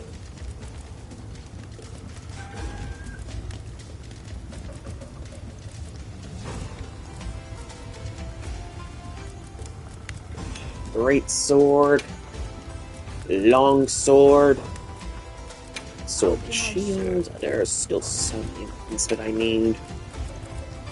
Oh, and there's the hammer. Should I begin? I mean, there are a lot of weapons that I'm gonna need. It's Yes, sir. crazy.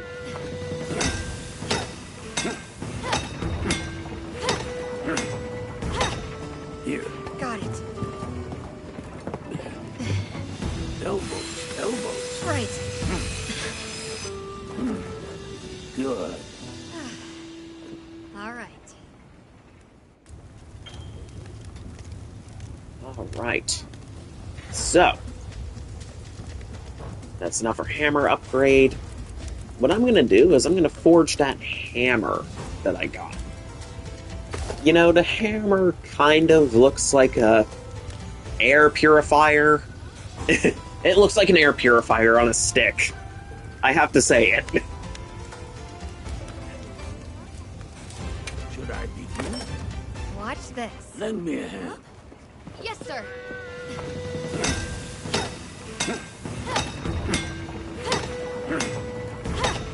Here. Got it. Elbows. Elbows. Right. Good. All right. Alright. So we're not gonna equip that hammer.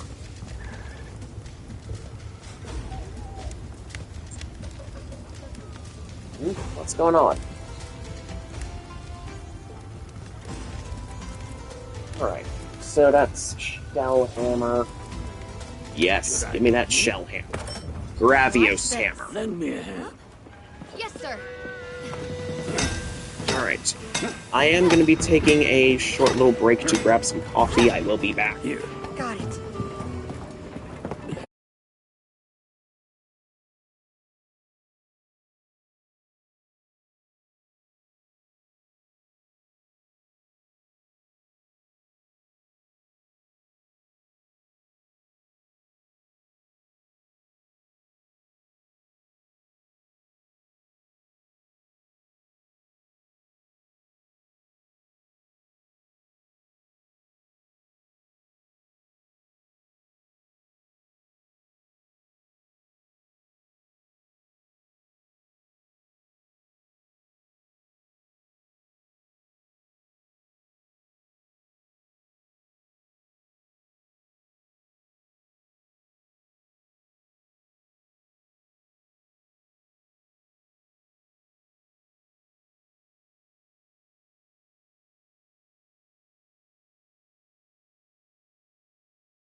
Alright, everybody, I'm back. Coffee break is over.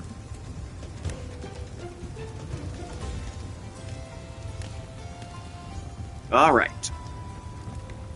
So we're gonna keep grinding weapons and armor, and we're just gonna enjoy it.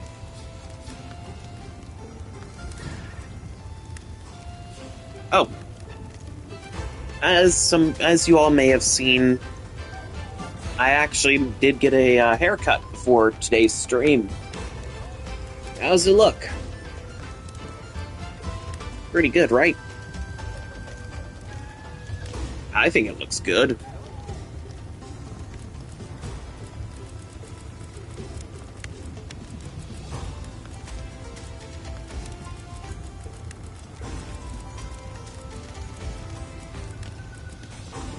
Can I proceed? Watch this. Lend me a hand. Yes, sir.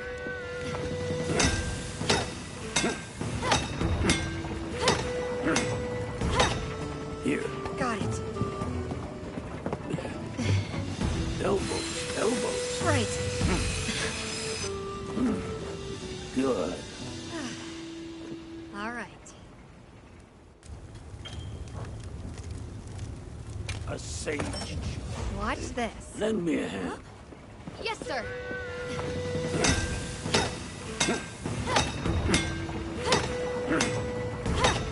Here. Got it. Elbows. Elbows. Right. Good. All right.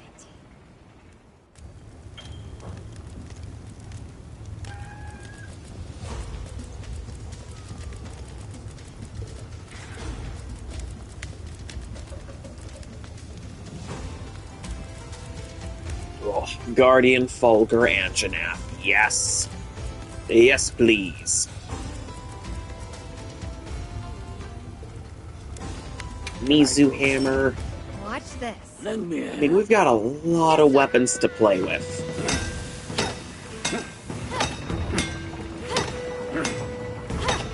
Here. Got it. Elbows. Elbows. Right.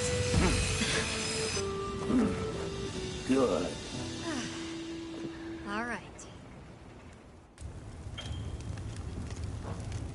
Big Hammer. Oh, Fulgur Anjanath. Watch Yes. this. Lend me a hand. Yes, sir.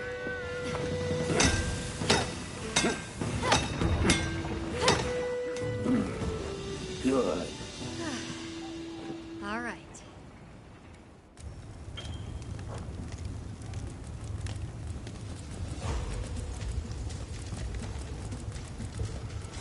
So many good weapons. Oh. But of course, the Artian weapons, they, stat-wise, are best in game.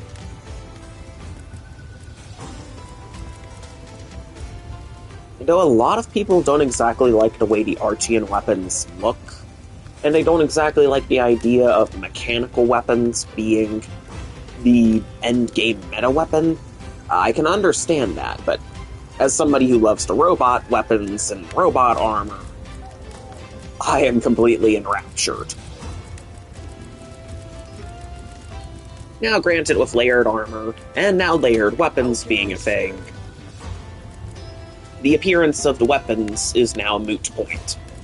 Because now, you can have the appearance of a weapon that you like without no longer having to worry about the optimization of stats. You can have the optimized endgame stats of the Artian weapons that you want, but have to look at some of your favorite weapons and armor. But, hey look, it's a giant corn on a cob. They brought this gag weapon back from the dead, chat. The corn popper has returned. Oh my god.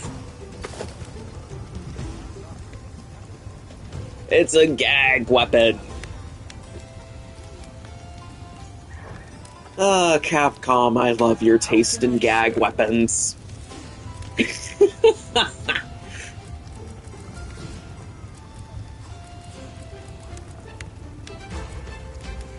Alright, Rathian bow, let's upgrade that. Watch Watch this. Lend me a hand. Yes, sir.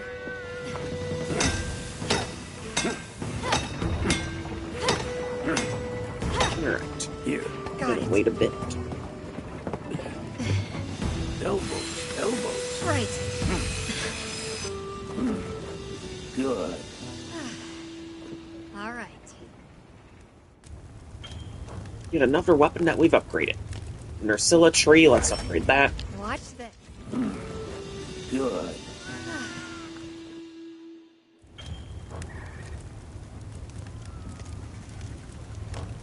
Another Alright. satisfied. So, what do I want to destroy next? Yeah.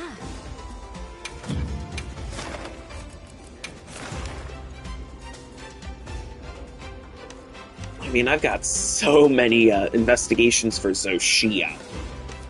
And each one has free attempts, so if I really wanted to, I could fight Zoshia free 6, 9, 10 times, technically, if I wanted to, right now, because this one's got one attempt left.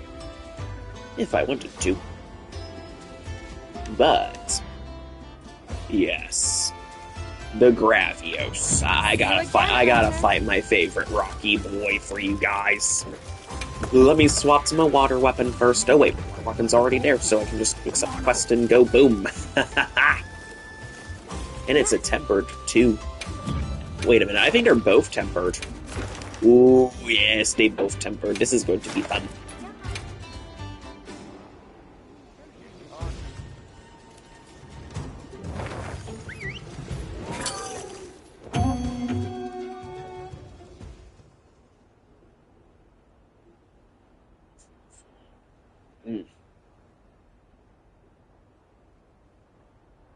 Alright, let's get it.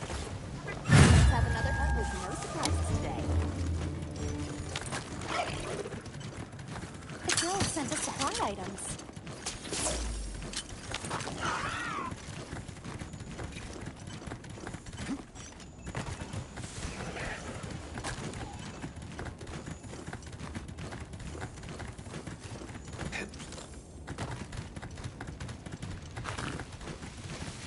Oh, where's my favorite big rocky boy that I love so much?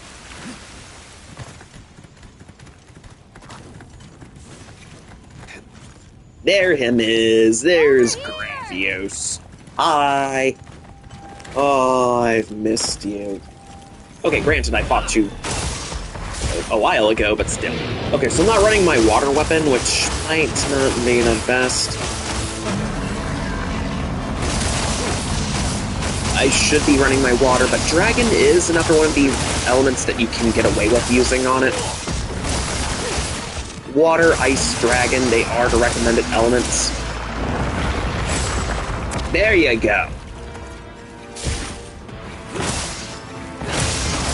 Oh, there's that back.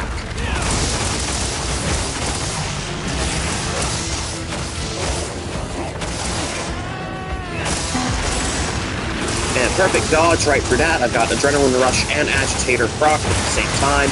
And look at that, Belly is already broken. Gravios, you're not surviving this.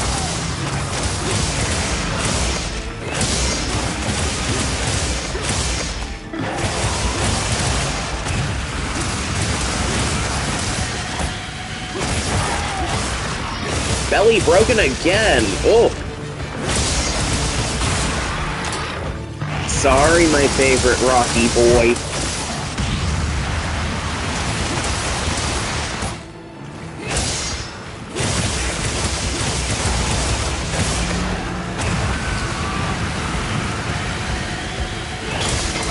Boom!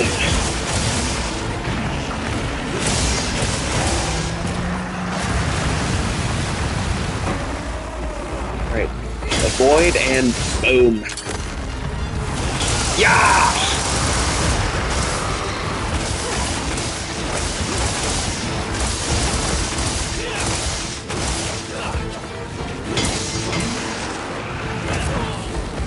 Alright, that barely did anything to me. Come on, Gravios, I barely felt that either.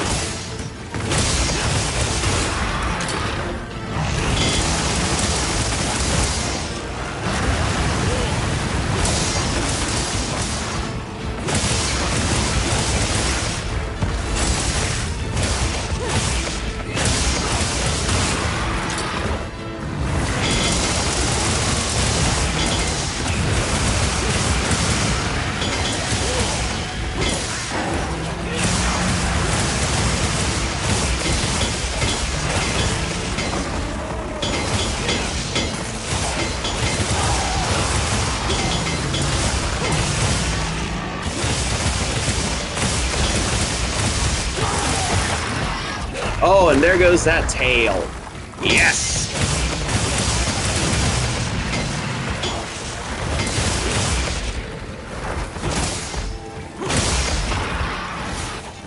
That was delicious.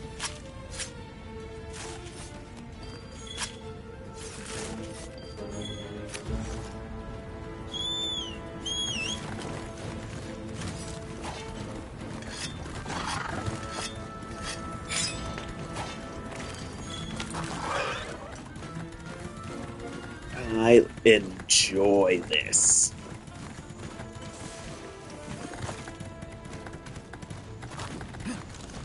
To any of my fellow hunters watching, if you might be watching this, what's your favorite Monster Hunter weapon type? Let me know in the comments, please. I would love to hear what some of the community thinks about Monster Hunter weapons. I personally am more partial to the dual blades. I've been running them since World and 4 Ultimate. Good DPS goes a long, long way after all.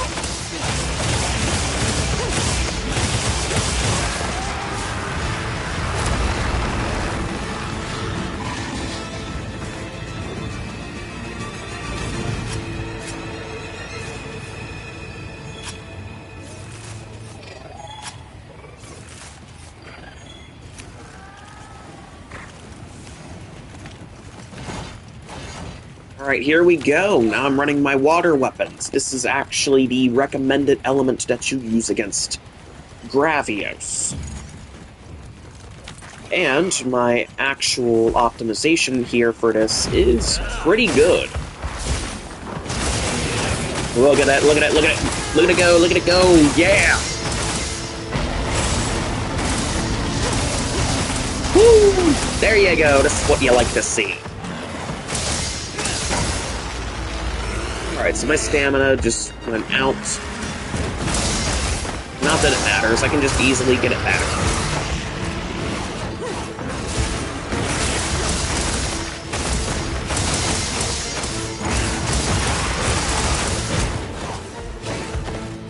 Now with the Corrupted Mantle, I've got even better DPS going for me. Look at that, 70 affinity with 552 element.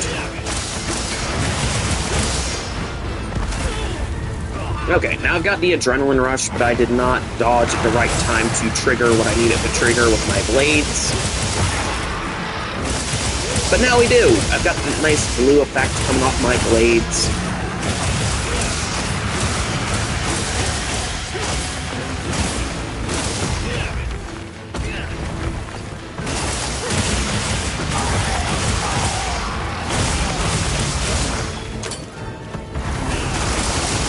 Look at it go!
Alright. Okay, so you're just gonna hit me again, alright. Cool. Here we go. Tempered Wound destroyed.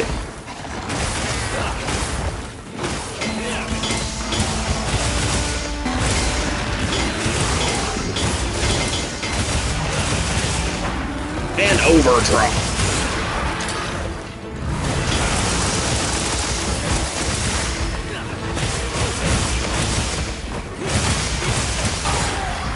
Wound destroyed.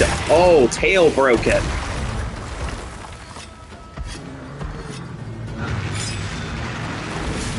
So what Gravios is gonna do is he's just gonna turn around and limp away while he still can. Monsters normally do that when you inflict enough damage to them. When they're near death, that's kind of how they move away from you. And then they go back to their nest and they sleep. They sleep off their wounds. Now, sometimes if you're able to catch them while they're asleep, you can set up some barrel bombs and blow them up. That's what a lot of people call sleep bombing.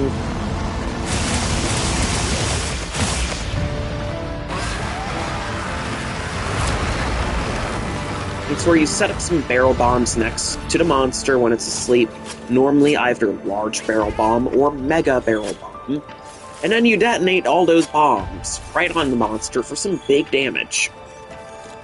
The more party members you've got with bombs set up, the better.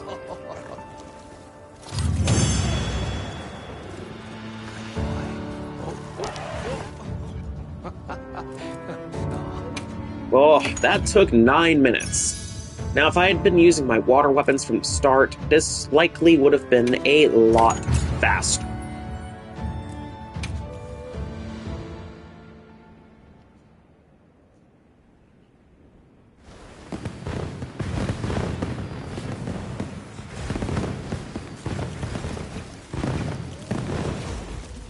But yeah, essentially, if you exploit the elemental weakness of a monster, you can do some pretty cool stuff. Every single monster in the game has an elemental weakness of some sort. If you can exploit that weakness, you deal more damage to it on average, and you can basically take it down a lot faster. Watch this. Lend me a hand. Yes, sir.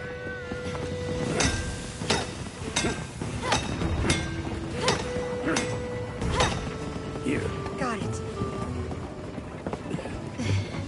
Elbows. Elbows. Right. Good. All right.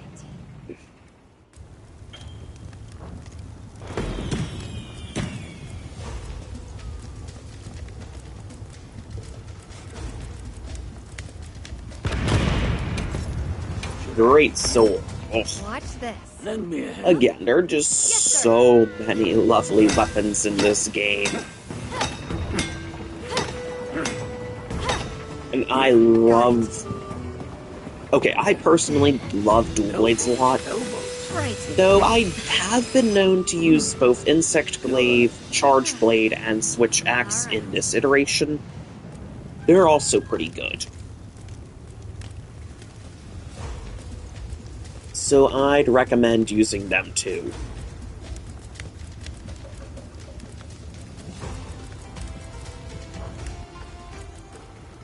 But for me, the dual blades are just Very good. yes.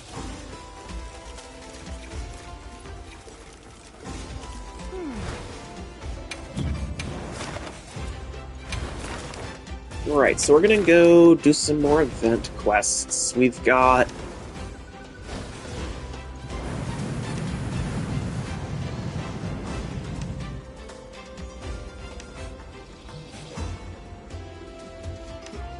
Tongue-Tied, Burning Wild, Ballot in the Rain, Sand-Scarred Soul. Let's see. I think we're gonna do... Okay. So we do have we've got Arch-Tempered Uth'duna in the area. That's supposedly the new See you hot again, thing that Hector. everybody wants to go after. It's apparently got added fairly recently. So, I think what we are going to do is we are going to equip some electric weapons, go after it, and see just how bad it is. Oh boy. Wish me luck, chat. Wish me luck. There is a high probability that I am gonna need it.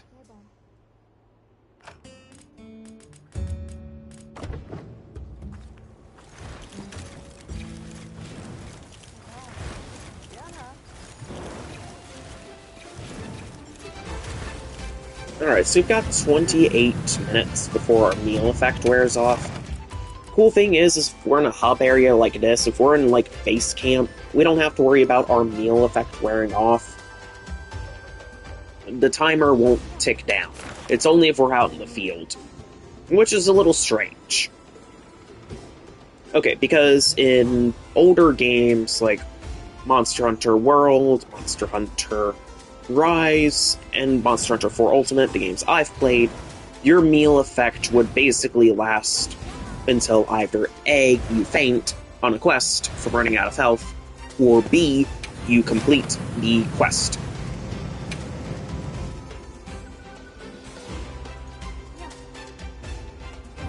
That's like the only two conditions where your meal effect completely runs out. So the normal rotation, the normal routine that I'm used to in Monster Hunter is select a quest, meal up, go on the quest to slaughter the monster, and then rinse and repeat. So, accept a quest, prepare accordingly, which means pick my armor set, pick my weapon, meal up, decide what items I'm going to be bringing with me on that quest. Yep, then I engage the mission proper, I fight the monster, I kill it, or non-lethally capture it if the mission calls for it. And then when I'm back at the hub, it's rinse and repeat. I pick another quest, I prepare accordingly, and then I head out. It's kind of a really nice little cycle. I like how it works. Very straightforward, no BS. You pick your mission, you prepare accordingly, you go after your target, and once your target's defeated, rinse and repeat. Alright, so how bad is Arch-Tempered Ufduna? If it's anything like Arch-Tempered Rei Dao, then I've got my work cut out for me. Wish me luck, chat. I am gonna need it.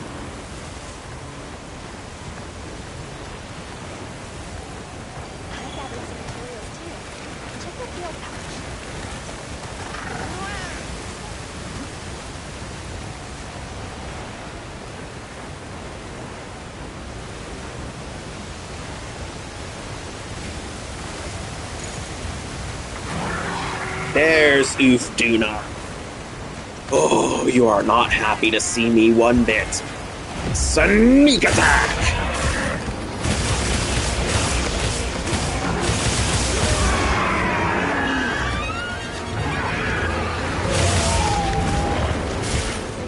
Electric blades. Don't fail me now. You've got one job. And there's that very annoying water veil that Ufduna uses to protect itself.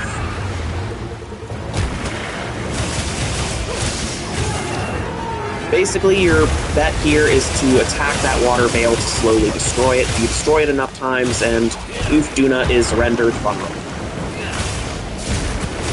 Sounds simple, doesn't it? But with how Ufduna glides across the water like this, with how agile it is, that notion is easier said than done.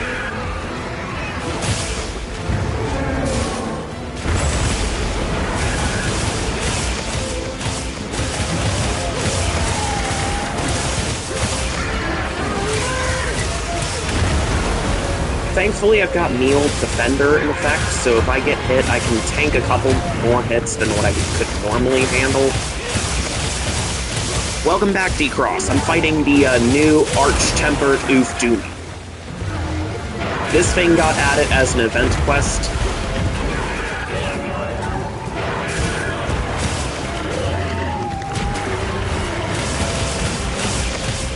In terms of Arch-Tempered monsters, this thing is a successor to the Arch-Tempered Rei Dao that was added a while ago.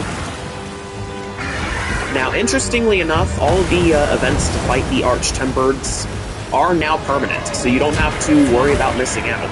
That means Arch-Tempered Rei Dao is permanently available, just like Ufduna. But this water veil is going to be very annoying for me to deal with. I still have not broken the veil yet. Yeah, Ufduna is actually kind of pretty with the rainbow lighting on the water veil.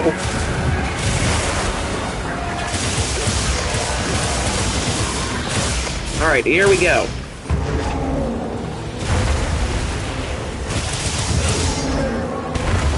Dodge out and heal up.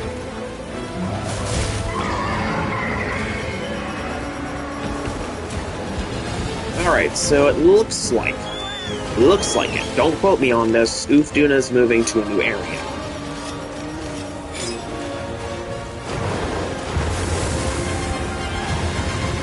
Nope.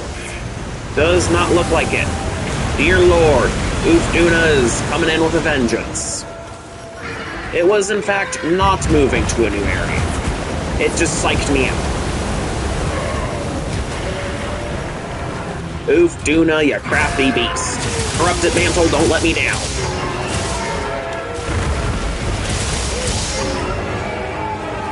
Dodge!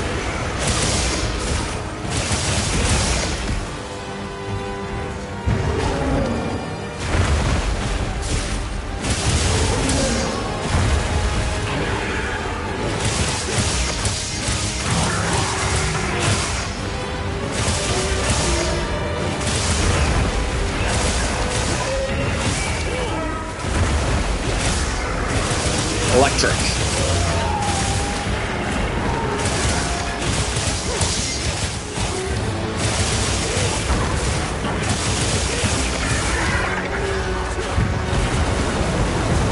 Adrenaline Rush. That way I've got that nice little damage buff. Need to get in close and just damage the tail. Electrocute the back leg.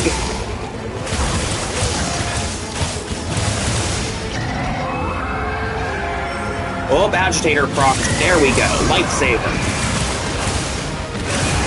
Oh, and there's that annoying Veil back again.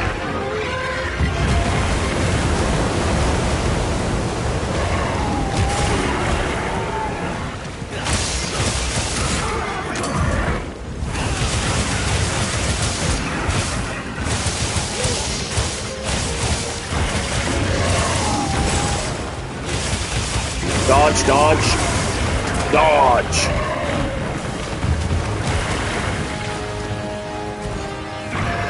Okay, it's moving to a new area. Heal up for the love of all that's holy. Me and being down at 1 HP do not mix well.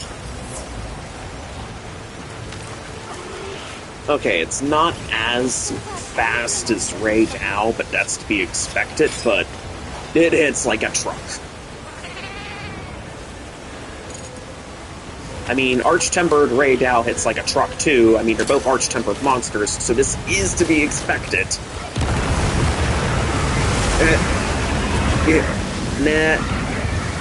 Kneeling up does help. It's just, you gotta pick the right kneel, but it all comes down to your actual build that you're running. So if you're running, say, an optimized elemental DPS build like me, you can technically shred this thing a little bit faster than if you were running a poorly optimized build.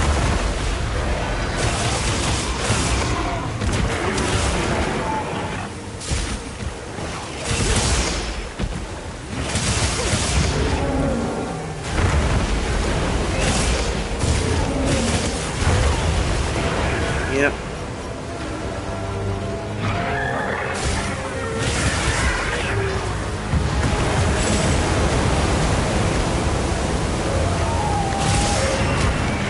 Alright, see look, food, skill, defender high has saved my life yet again.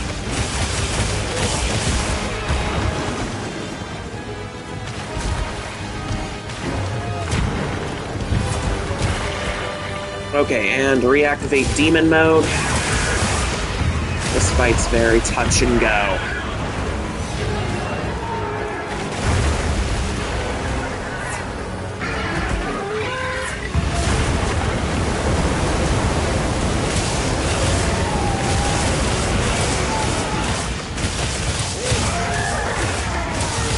Oh, Shock Trap. There you go, Shock Trap. Thank you, Frederick. There you go, Shock Trap. Now that it's mobilized, I get a few free hits in.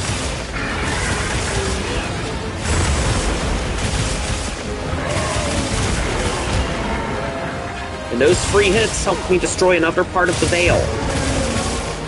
Dodge spam. Oh, so that's a one-shot.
Electrical.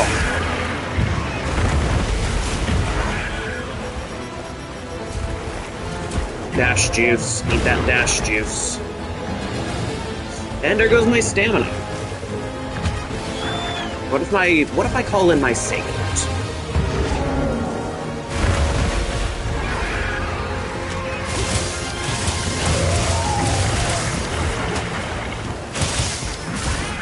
Monster's exhausted? Good. Now I get to just go on the offensive. Thank you.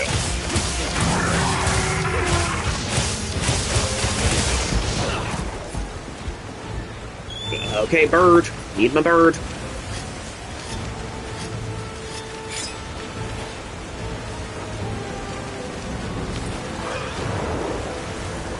Okay, technically, in all fairness, I am doing better against Oof Duna than I was doing against Arch-Tempered Ray Dow. Oof. Arch-Tempered Ray Dow is violent.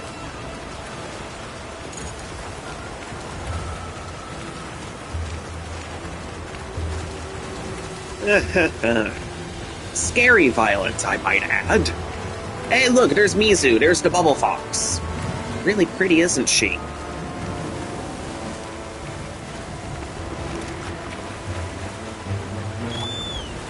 Really pretty.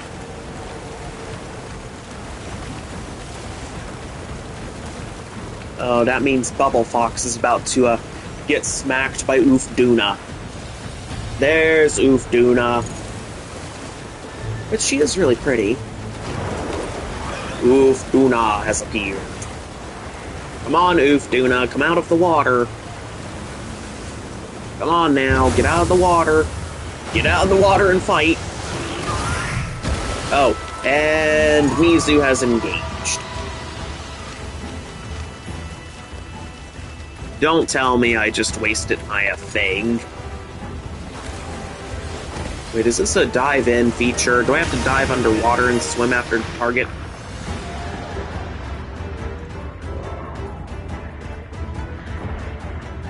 No, I don't know where my target is. I mean, I thought I knew, but it's like it's elsewhere.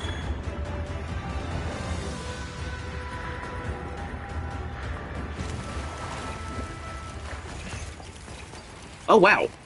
Okay, so this little detour here has brought me to an area with some nice treasure.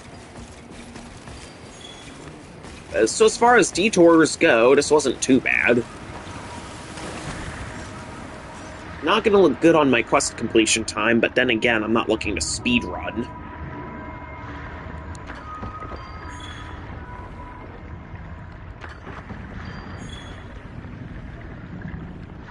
Oh, that's part of the land spine right there. Okay, come on now. Come on, bird. I was not expecting Oof Duna to just throw me for a loop, but oh well. Oh no, and the frenzy meter's building up. Nullberry, where is my Nullberry at? I need to contain the infection. Oh god. Virus contamination has increased. Yep, I'm probably gonna become fully infected with Frenzy. Oh no, this is the last thing I want it to have happen.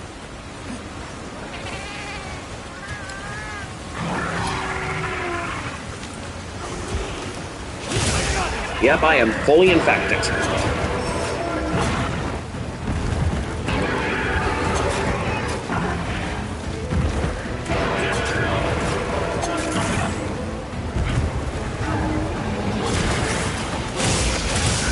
Electric. Well, hopefully the frenzy will wear off and I can get some good damage on this beast. And look at that, the weather's changed. We're back to some nice clear skies. Oh, and the shock... Okay, so it's a shockwave that just sends me flying. Okay, wow. Wow, okay. I wasn't exactly a fan of fighting Ufduna before, and this certainly has not given Ufduna any more points for my favoritism here.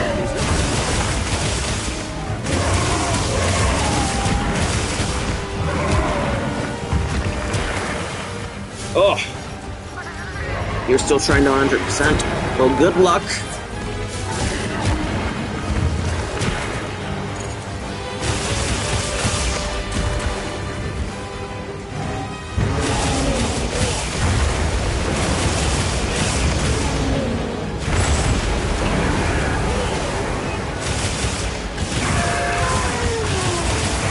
Move it out of extended storage, yeah. Okay. Ufduna, come at me, you big fish.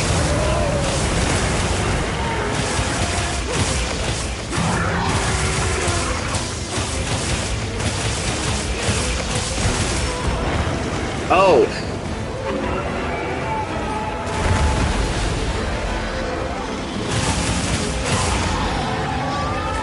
Okay, burst. Come on, proc agitator.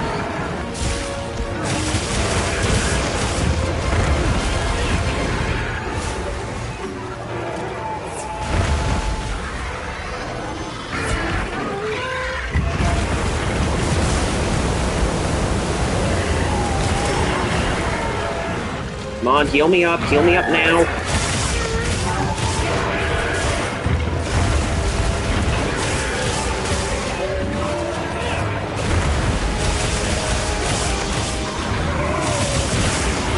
Oh. Ufduna, why? Why are you like this? Okay, we get it, Ufduna. Oh, and now I fainted. This is not going to look good on my performance record.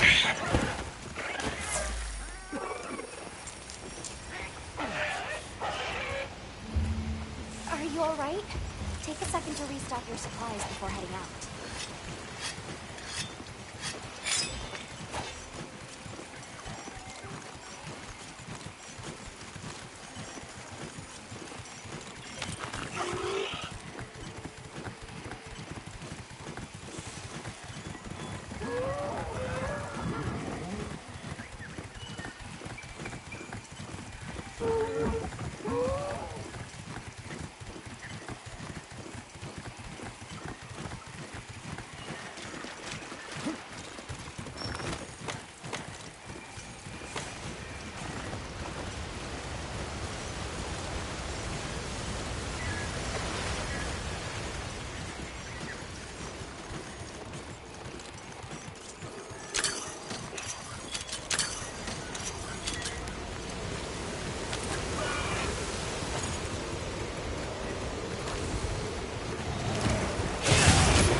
And let's try this again.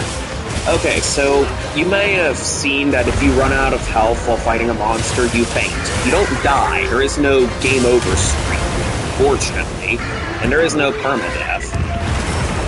You get free attempts to fight the quest before you fail the quest. So if I faint 2 more times, the quest is over. No game over screen, no permadeath. But damn, you'll feel bad for failing, though, and if you're hunting with teammates, some of them might not be too nice to you about it.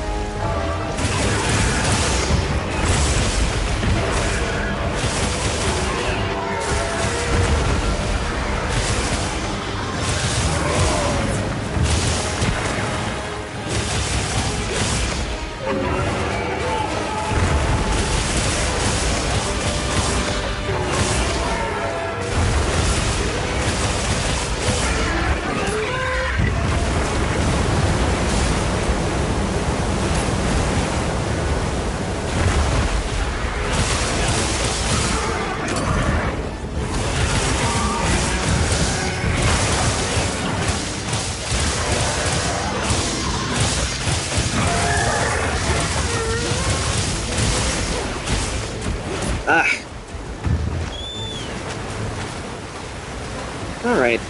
Glad you're not disappointed in me fainting. Oh, so you're normally the one who falls short. Well, hey, you'll get there at some point. Don't worry. You'll get no skill issue from me.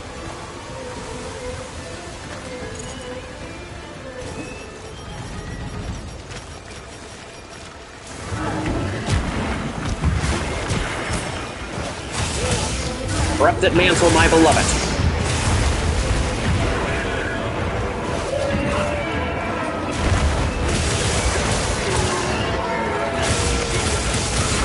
There we go, wound destroyed. Hopefully this thing is close to death.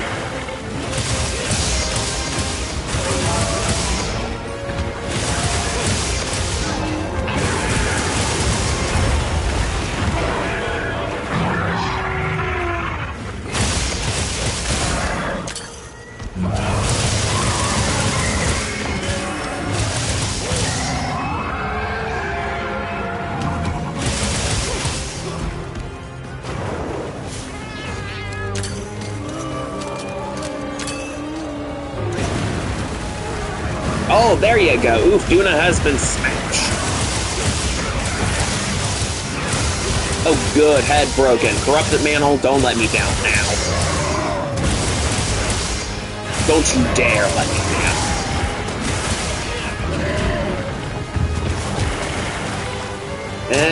Oh. Nah. Decross, there are some people who are complete gods at Monster Hunter. You should look at the professional speedrunners like Team Darkside. They never fall short.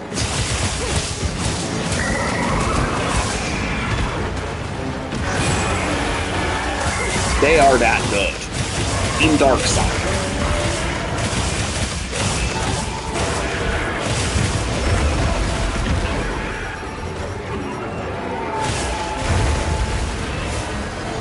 So, by saying that even the greatest people have off days in this game, not exactly true, because some of the absolute best of the best never faint. And some of them can even solo any quest in under 5 minutes. They are literal gods.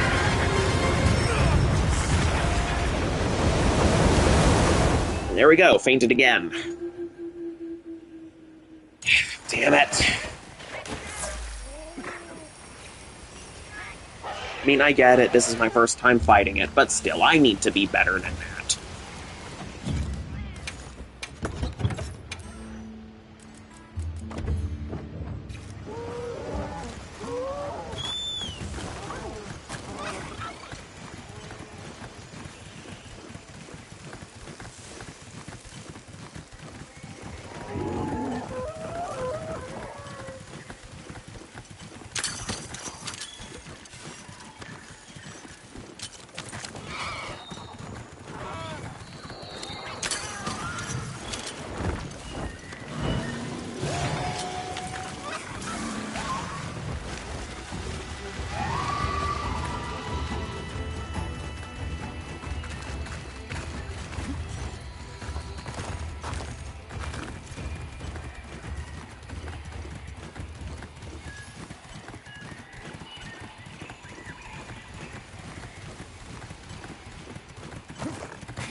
Okay. Sneak attack.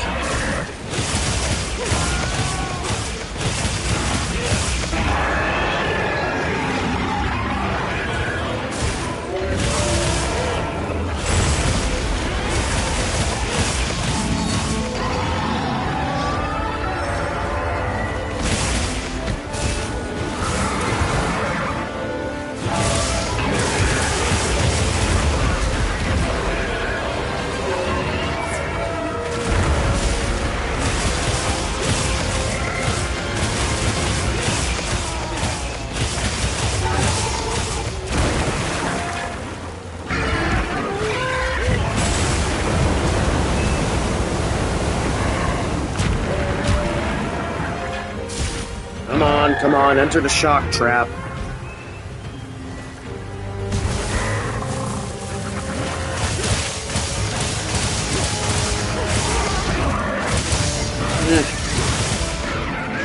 Skip.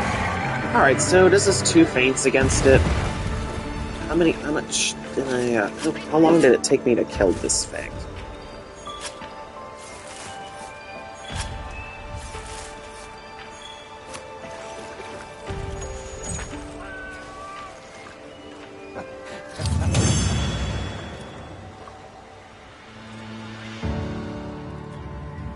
"25 minutes, 2 feints. Oof. Granted, this is my first time fighting it, but still. Not my best performance by a wide margin, but generally good enough.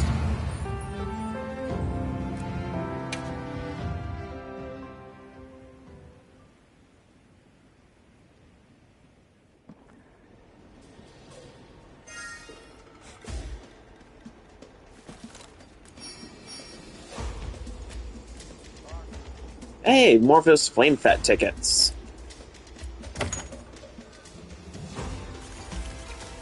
Okay, so we've learned that Arch-Tempered Ufduna is indeed insufferable. Ugh.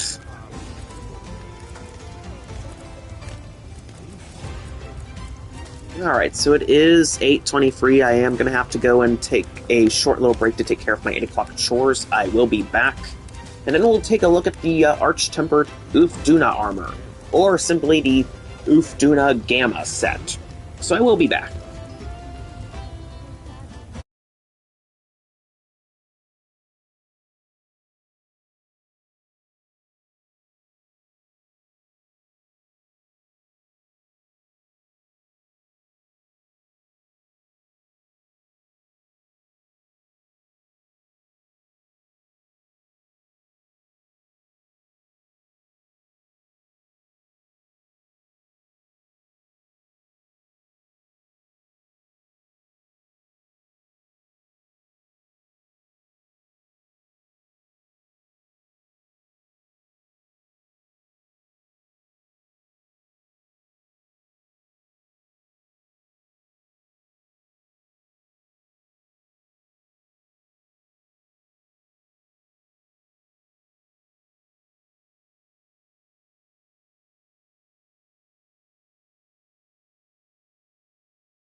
Alright, everybody, I'm back. I'm ready to continue this broadcast. Ready to keep slaughtering some of these monsters.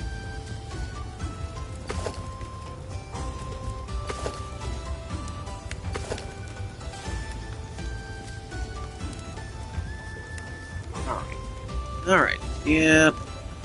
That's true. Alright. Alright. So. Right down. Duna. Sakura Tide. Blossom. Hey, I can forge the full Blossom armor now. Lend me a hand. Yes, sir.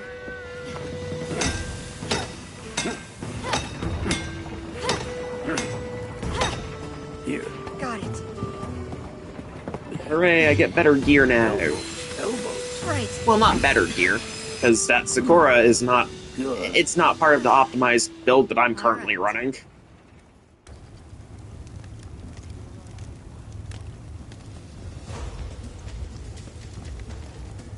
Playing the game for like 9-10 years now. Oh, man. And I've been monster hunting since about middle school, so a couple years too.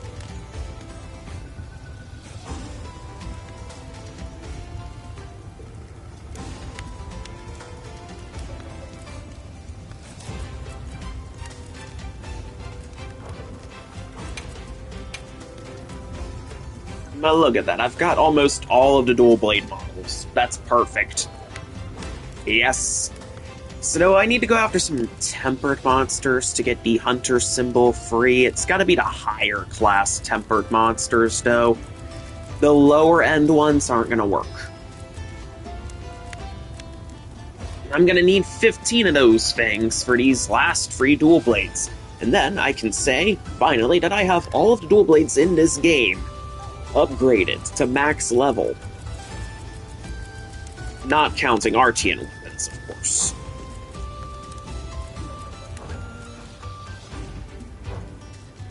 Oh, good. Very good. Oh. Okay.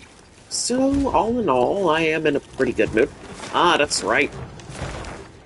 Oh god, it's another Zoshia in the area.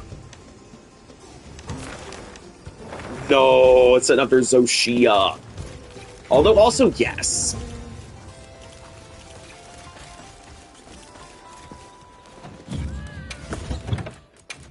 The way I have mixed feelings about these monsters sometimes. Someday I am gonna have to pick a lane on these monsters. Do I want to tear them all apart, or do I not? Alright. Before we go after this overpowered super weapon, we are gonna meal up. We have to. We need to. There is no other way around it. We've got to meal up so that we don't get nuked. Alright, there's Zoshia. Okay. Zoshia, create quest. We are going to save as investigation. Boop. And now we're gonna go and fight this thing. Now, since Tough Bunny did leave us, this means I'm running it solo. May the gods help me.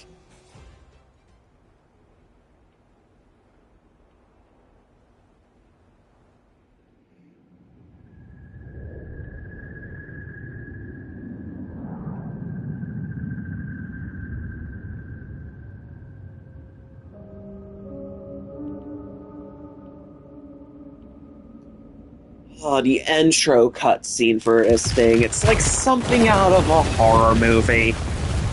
Like, you are going to be scared of this thing. Like, it's some kind of... You know this is something that should not be here. You know.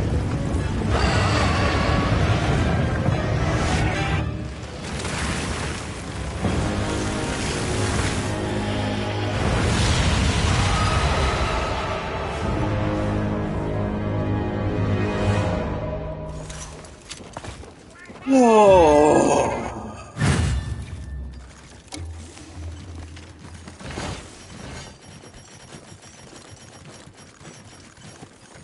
Mega Demon Drug, save me.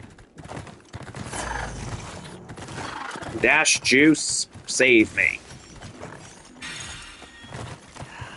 Now, I won't be getting an early attack on this thing.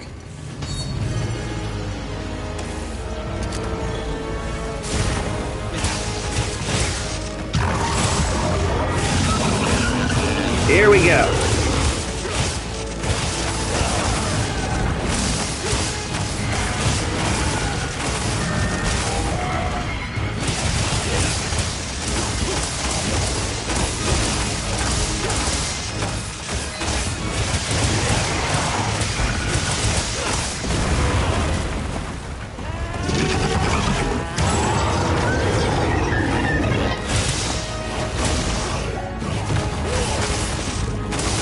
Oh.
Okay.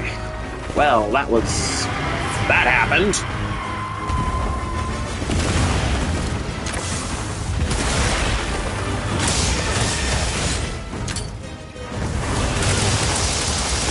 How many times do I have to teach this thing this lesson?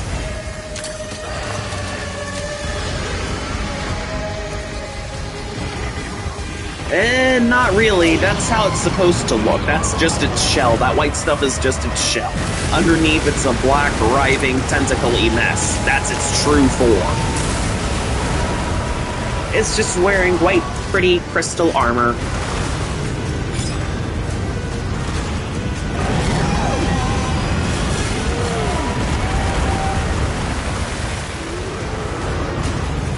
Alright, Corrupted Mantle.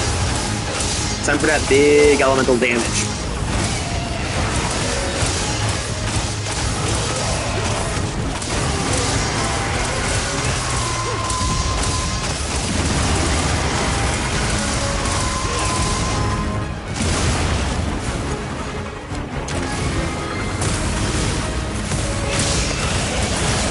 And now I have Dragon Blight, so my element has been shut down.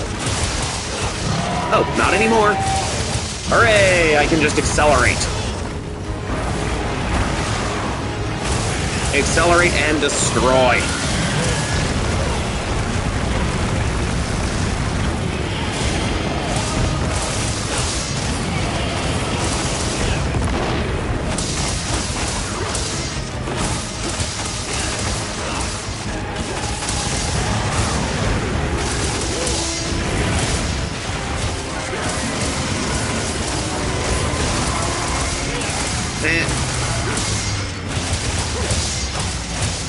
I am glad I could clear that up. That underneath the white crystalline armor, it's a writhing mess of black tentacles and corruption. It's kind of, think of it like a fallen angel.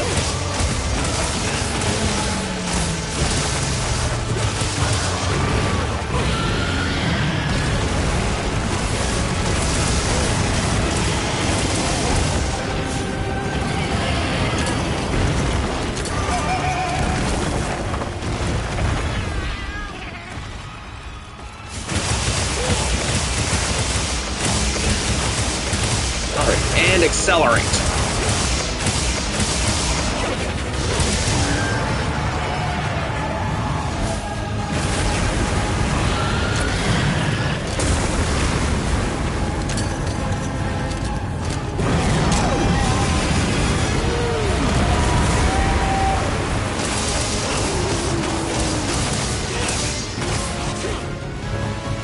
Yeah.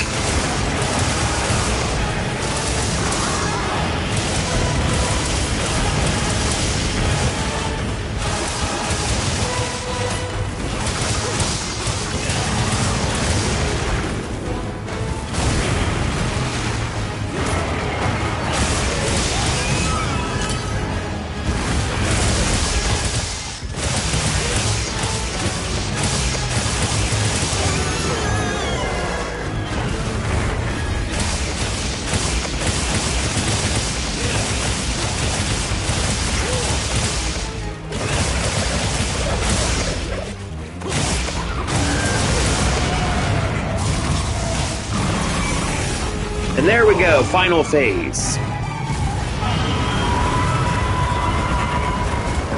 Oh yeah, here we go.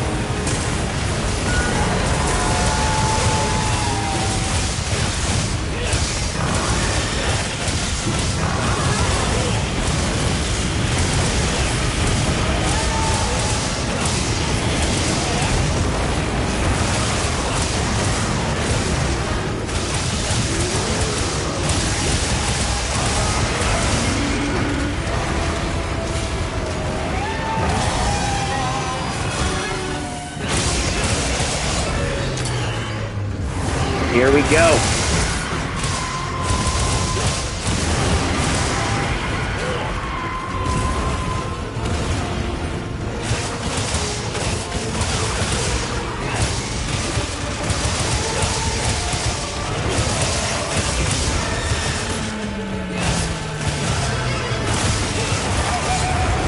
And there goes your tail.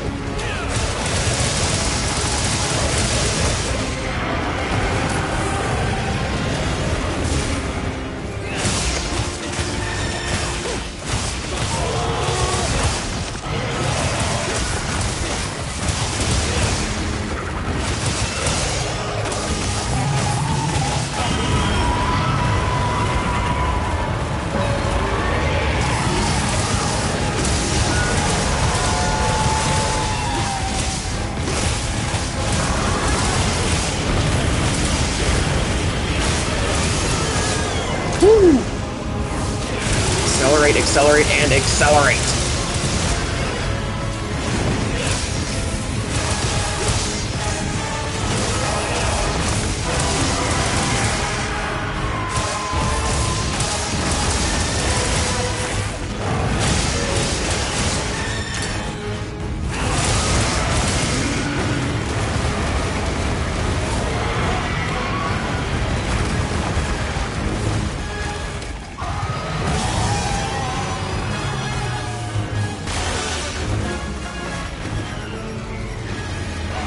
Okay, so I just completely botched that dodge.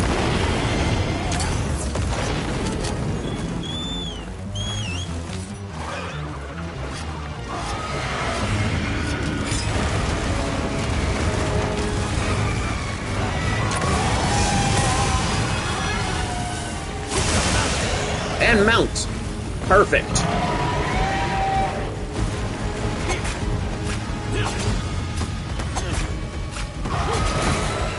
Okay, jump off. Okay, and mount punish. Spin. Spin to win.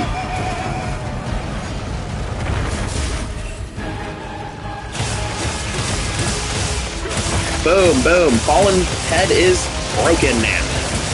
Yeah!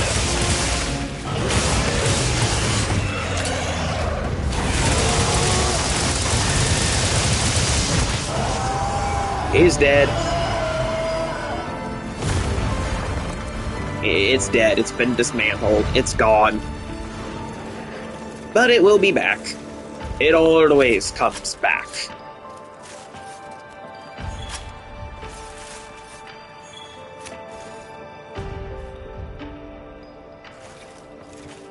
But that was incredible. No feints whatsoever. Flawless performance.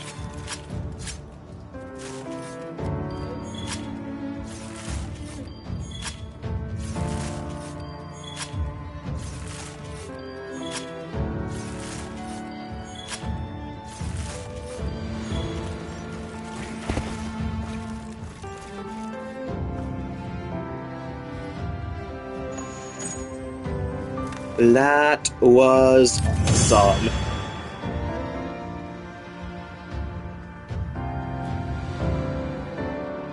That was just good. And that only took me 11 and a half minutes to completely tear that thing apart.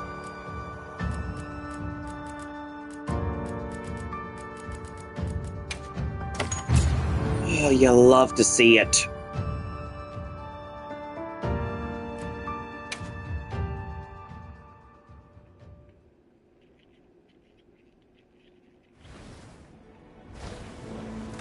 Now, if I was reading some of the messages correctly, it looks like the support ship has come back, so we're going to the base camp. We're going to one of the locales.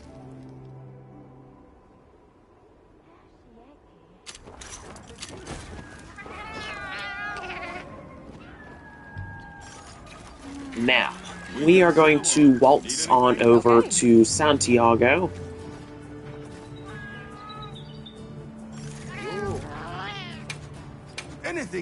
Our guy in charge of the supplies from the support ship.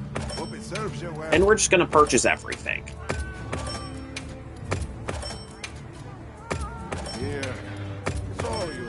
We are going to purchase literally every single thing that we can get.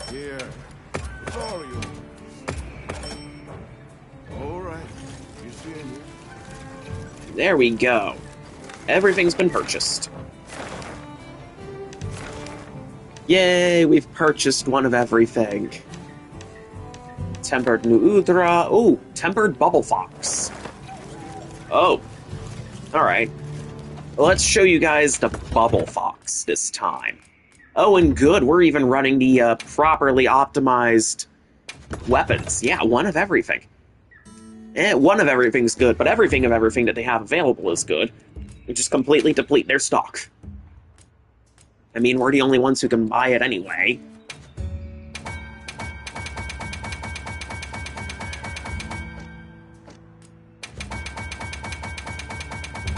Mega Demon Drug, that way I have that nice attack bonus. Okay, so there are items, you can combine a lot of different items to make stuff. There are specific recipes for everything. Some of my favorite items are the Mega Demon Drug, because that grants you a big attack boost while you're out in the field. Mega Armor Skins, just like Mega Demon Drug, but instead of raw attack buff, it's a defense buff, and you can use them both together. So they're good.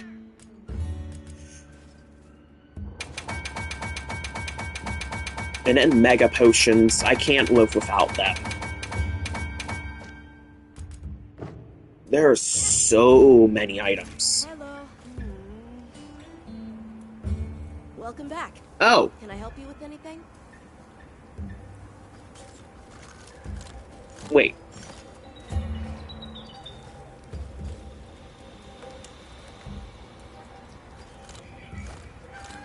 Oh. You mean my armor? Okay. So, the legs on my armor. They have little prongs there on the back that tuck in while I'm walking, and then they extend out when I'm standing, so they're kind of like mechanical high heels, almost. Yes, I realize the irony of male armor having high heels.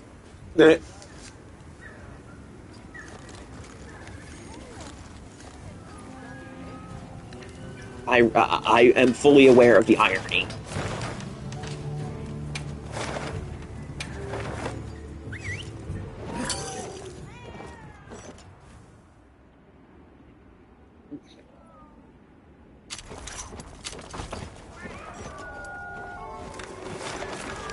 Tempered Mizu. Let's fight the bubble frogs this time. It's a cute little something, it's beautiful, but, oh, if you fight this thing, it is a beastie. A supply shipment's come in. Hope you find something useful. I don't think the monster understands such concepts. I don't think monsters understand fashion concepts. Besides, I like this armor. It looks cool. It's robot armor. How could I not wear something like that?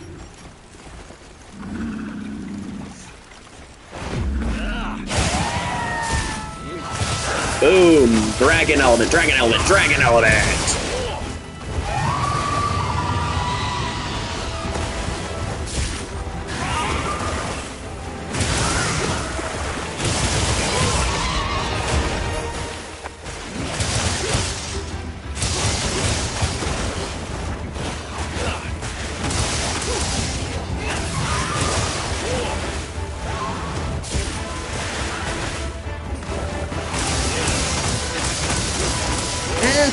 Well, yellow is a color I like, but I can change it to another color.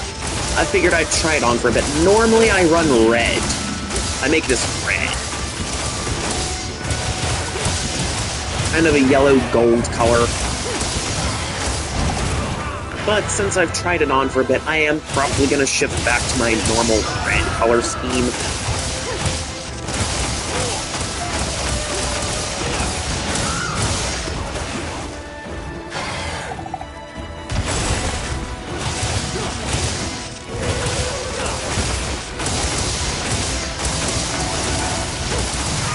I mean, it's not a bad color scheme either, but I'm definitely going to go back to my red color scheme.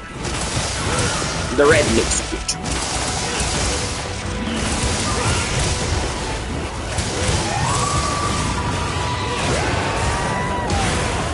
Oh, come on, I was just about to demon mode.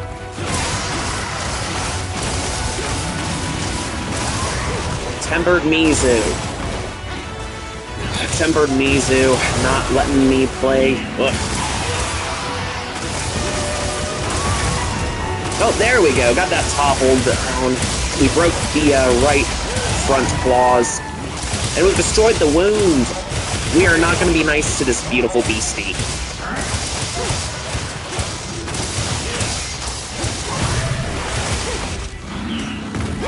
Uh-oh, Soul Seer mode. Yeah, you can choose the color of the armor. Yep. When you reach high rank, you're able to freely change the pigments of your armor. So you can go for whatever wacky color scheme you want.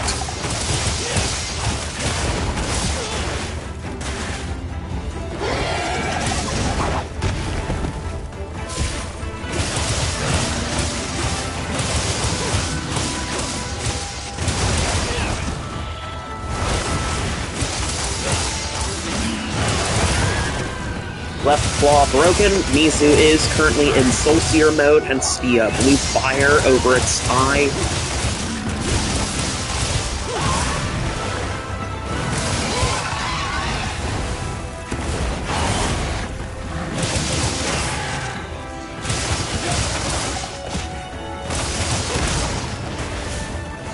Okay, and heal up, because I'm gonna need it. Oh, and it water jetted me right in the face. Yeah, I can make the gears another color, too. Okay, I'm currently getting obliterated by Mizu here. Okay, dodge into the water and instantly cleanse that fire blight. Now I can proc Coalescence, and now I have Adrenaline Rush procced, and even Agitator by the looks of it. Because, I mean, the Soul Seer is basically a rage mode of sorts. Yeah!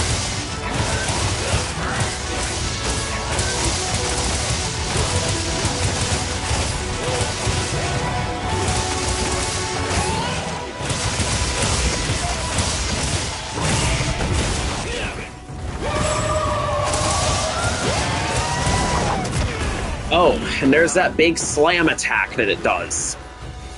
I'm still standing, buddy.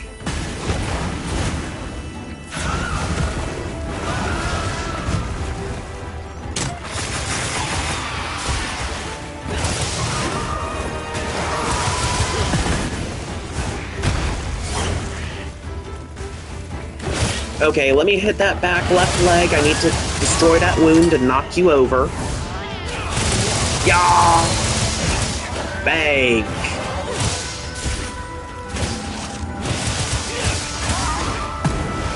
And I've got Bubble Blight.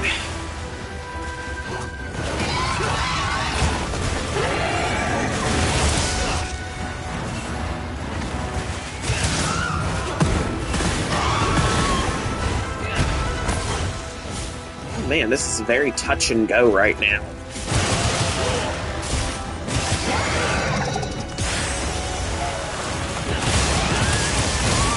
Right, and there's the face. Grind! Grind until nothing's left.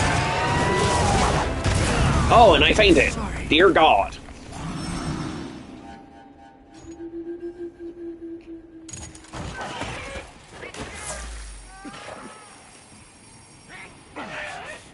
You're probably going to be running a blue casing.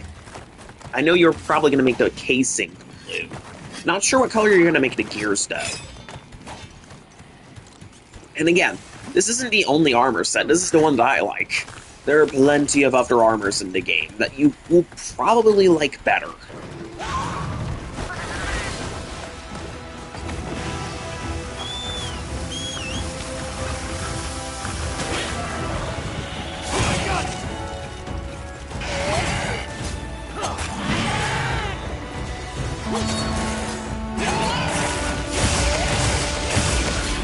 And spin.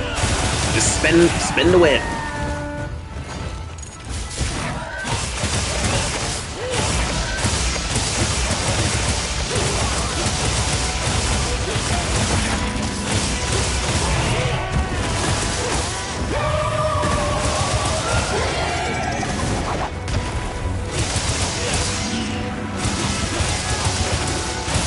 And accelerate.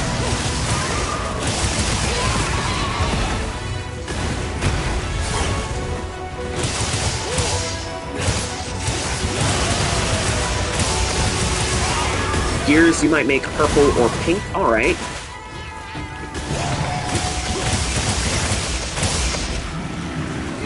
Alright, let's slash that face. Come on now, Mizu. Don't you dare run away from me. Come on now.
I do appreciate you asking. Oh, and there's another feint. Oh, this is not looking good for my performance.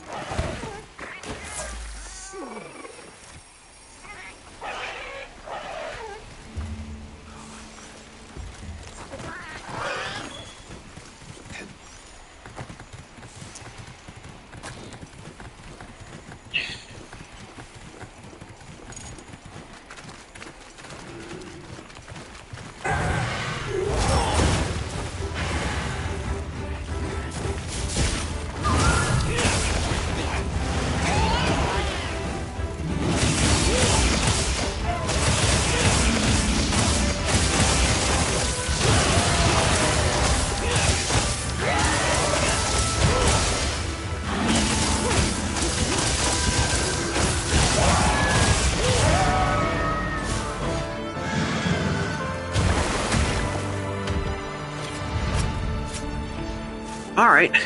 Well, again, there are a bunch of different armor sets that you could use. It's not just the Archean armor, it's the one that I like. I'll show you some of the other armor sets then.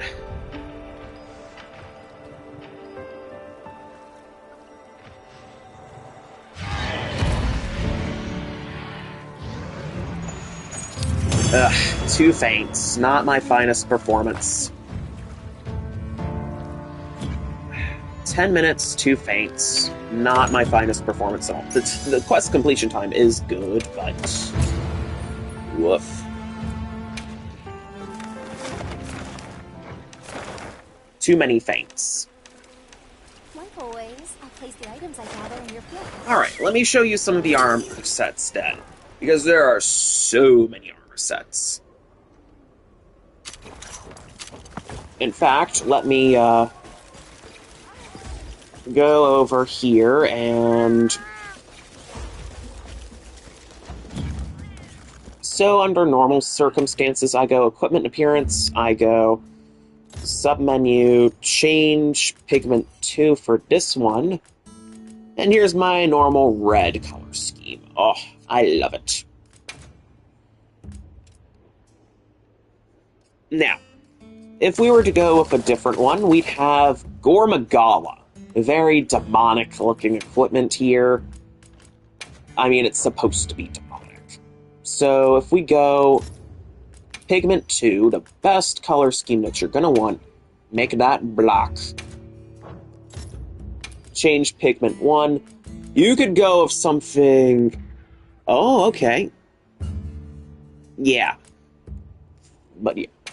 Alright, that's pretty cool. But look at that. Gormagala. Or you could go with kind of a purple color scheme to match the weapon, but yeah, look at that.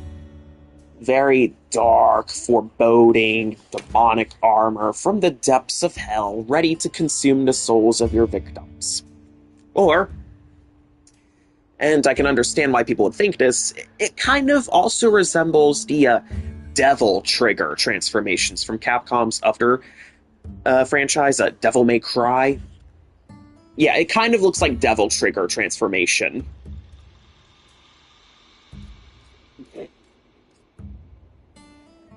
You've basically got a Devil Trigger transformation of that. Now, let's see. Pigment 2, let's revert to the white color scheme.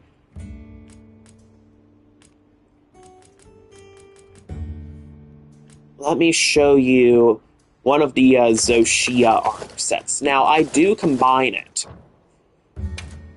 Okay, what we need to do is we need to go with Pigment 1. We're gonna make that part pure white. Now, for this part, we can make it... We can change the color of the glowy parts. And now here's the Zoshia armor. And we can change to match the dual blades. Boom. There we go. That's the Zoshia look. Now, I have the chest, arms, and head of the female version of the set. Now, if I were to go with the full male version, I'd look something like that. I'd look decidedly more intimidating. And if you look closely on the chest armor, you have two arms that are kind of reaching towards your throat to kind of strangle you.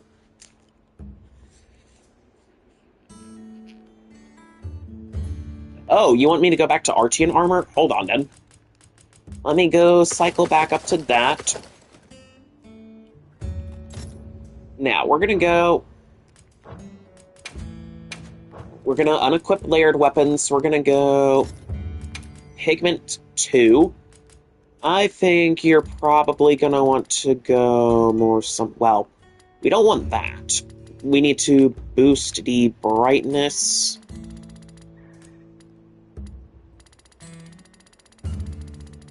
Okay, that's more of a purple color scheme. We're not here for purple. You're more into the blue stuff. Look at that. So that's... You could do that. Now, something about making...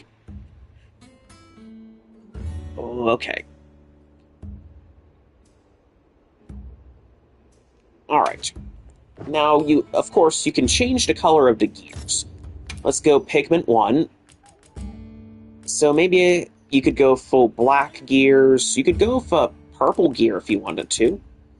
More of a pink gear, maybe more of a purple gear. That's not exactly a good example here, but...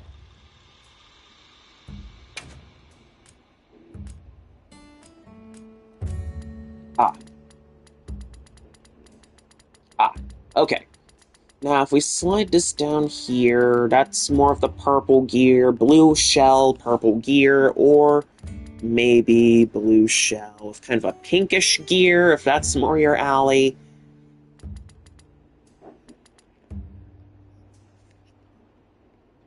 Alright, so that's something you could run with. Or, now hear me out.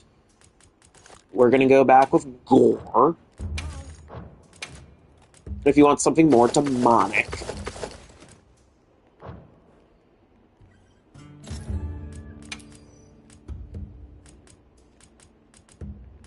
You could have the shell be kind of a blue color scheme, if you want something like that. And then maybe red interior, or we can cycle it. Kind of a green interior there. Alright, so now we're back into the purples. More of a pink color scheme out here, the closer we get. I mean, you've got a lot of options at your disposal that you can mix, match, and just play with to your heart's content.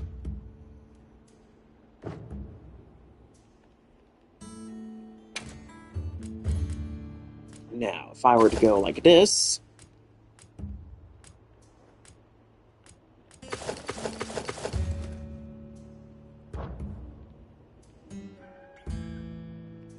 Now here's Guardian Arkveld. This was a popular one.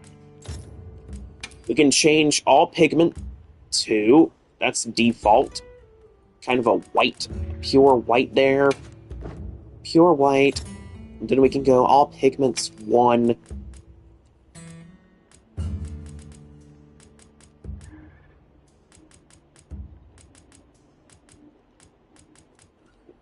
Yeah, those are some of the other parts.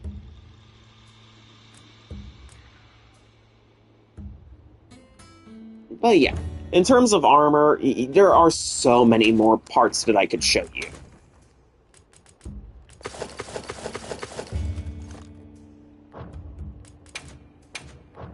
Now, we're going to go with submenu, pigment 1. For pigment 1, we're going to go back with that. And pigment 2, back with my red armor. Now for my cat, we're going to go with red, and for my sacred customization, we're going to go back with full red.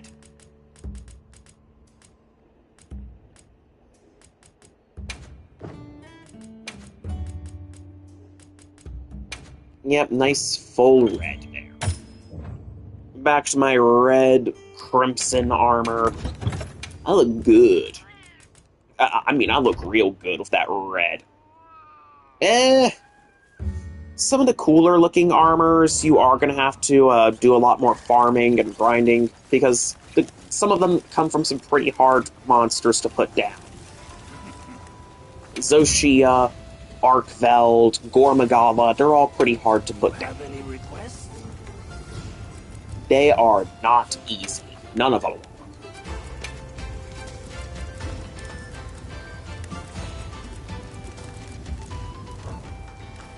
By no means are they easy. And in fact, in most cases, they are downright intimidating. How can I serve? Oh, Gunlance, that's another good high-end weapon. Oh.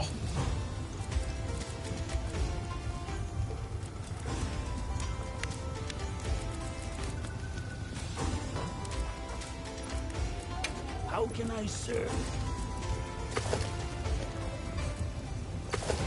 Exoshia. Oh. I mean, you got a lot of weapons that you could play with. You have any requests? And each weapon has different play styles. I have shown you dual blades. I've been excessively running the dual blades. Well, I mean, it is my favorite weapon. It's a weapon type that I main. And it's one that I have very high skill level with. I mean, the dual blades are good. I'm good with them.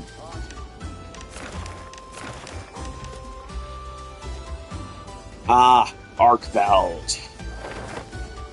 It's another big one. Yeah.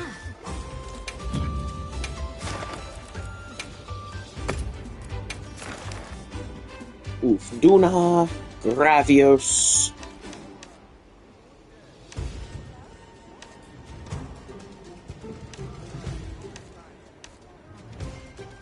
I mean, there are so many monsters out there.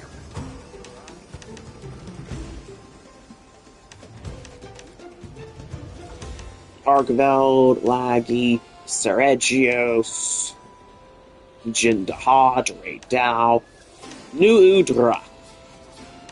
Alright, let's see.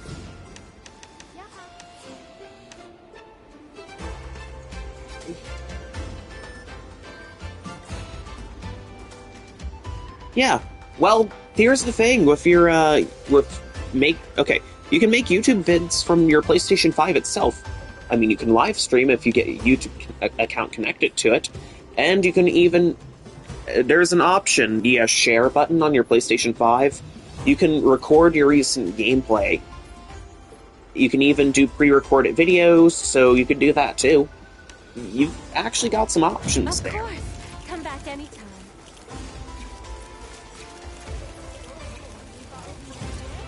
Now, if I want to fight New Udra, I need to bring a water weapon with me on this.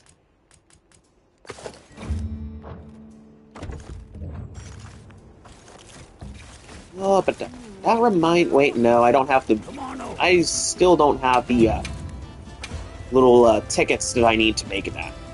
Hunter symbol free. I need 5 of them, I only have 3 of them. So I can't upgrade these Mizu blades just yet. Can't do that with Seregios or the Lagiacrus blades either. But again, there are so many different weapons for you to use. I mean, you've got a lot of variety at your disposal. Yes. And then there's Fashion Hunter, where all you do is you make layered armor for yourself, you mix and match your outfits, find stuff that looks stylish for you, and it's good. Now, I'm gonna show you New Udra.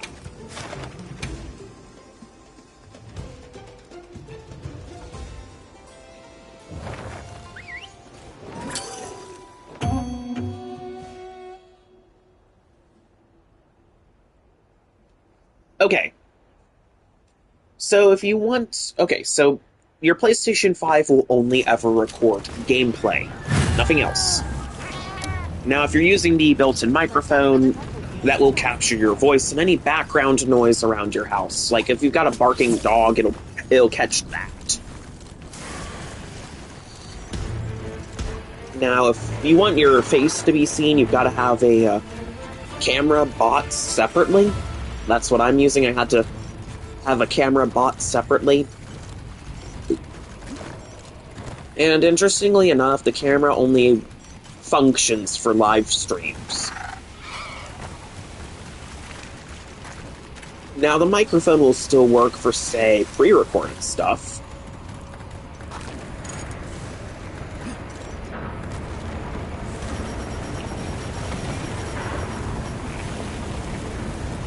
And Corrupted Mantle plus Sneak Attack and Water Weapons, New Udra is getting wrecked.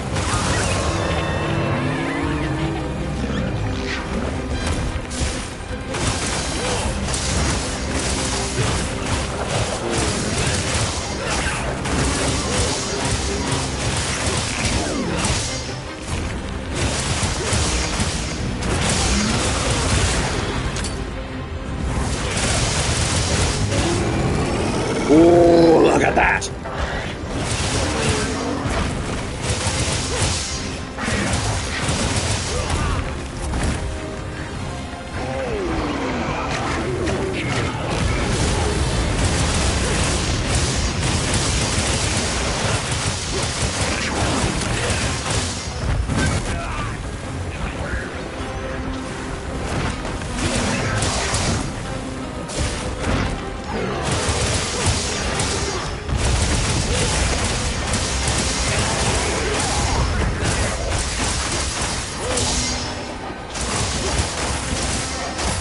And accelerate.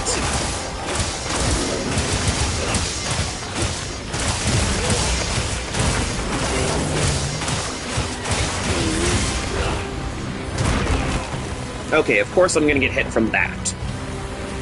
My stamina is not being well managed.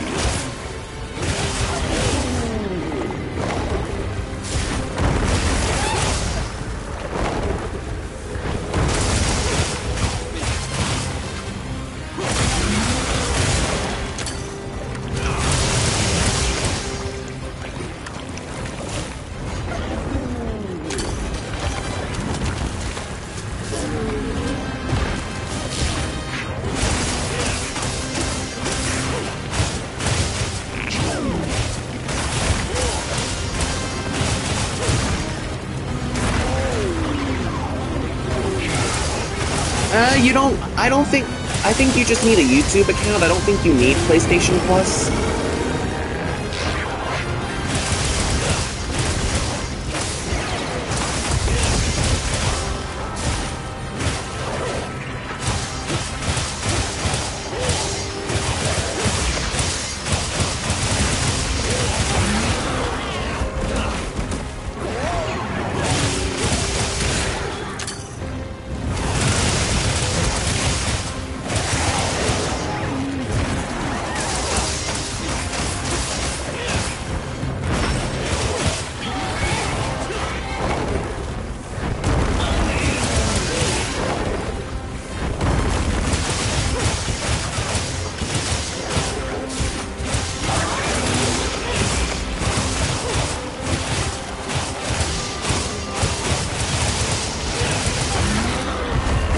Alright, so that's another arm, another tentacle from New Udra, severed.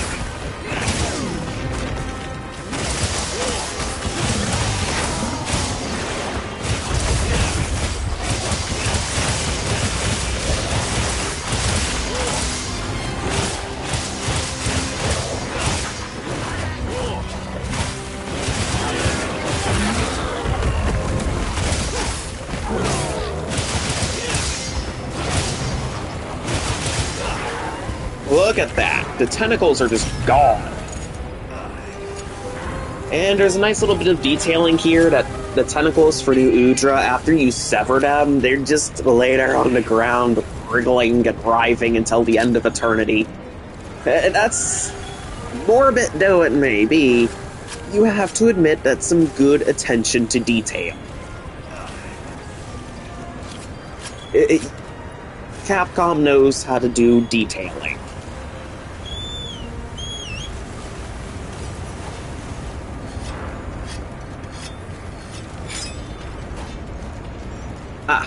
Alright.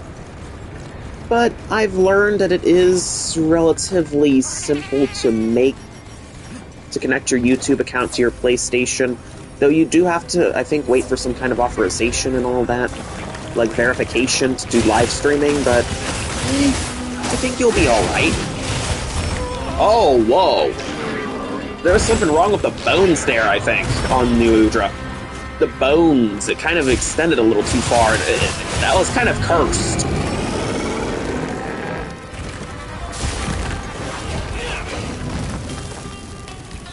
Little animation bug there.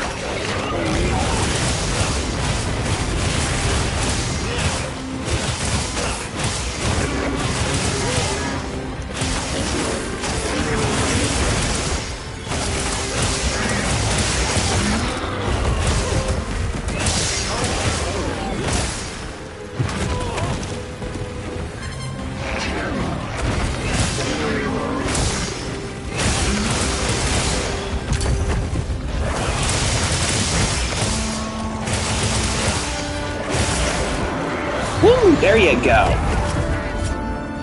And New Udra is down. The fiery octopus is done. And this is why you use water elemental weapons against New Udra. It's weak to water, so you always want to exploit the elemental weakness. Though some people do swear by just running pure raw builds. And there's nothing wrong with that. I'm kind of an element nerd myself. I'm the nerd in the group chat. The nerd.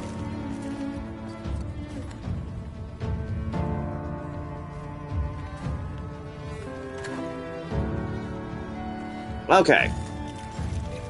Alright. I can understand that.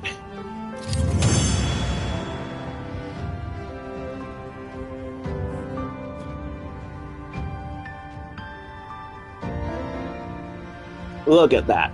That was basically 6.5 minutes of completely butchering that octopus.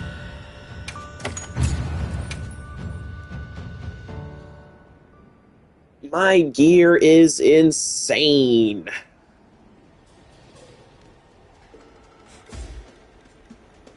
I mean, this is an insanely overpowered build that I'm running. So again, I do want to thank Game 8 for creating that build.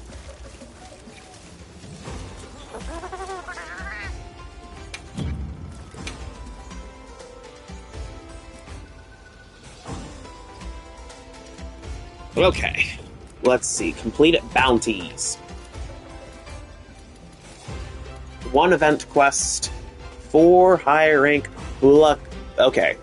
Oh, okay. I understand the assignment. So I need to do an event quest. I need to slay some high rank bugs. Yes. Optional quest. Alright.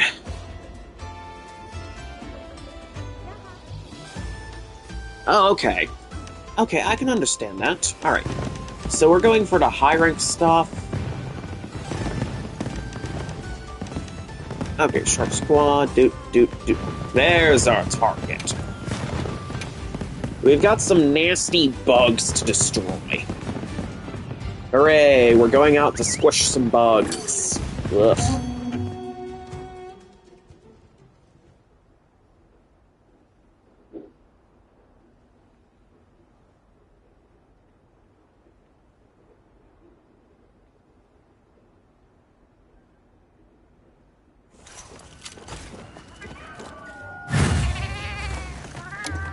Be careful we don't get surrounded. Yeah, these bugs are rather relentless if they manage to surround you. Hope you got something useful.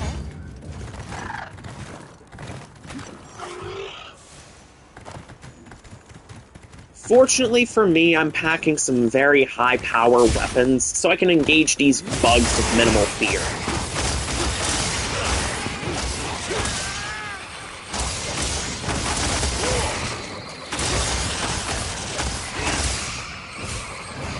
Look at that.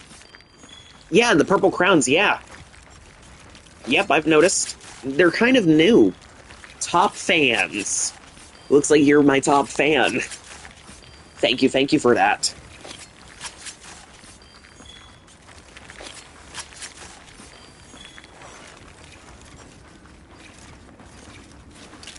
You can say that you were my top fan before I blew up.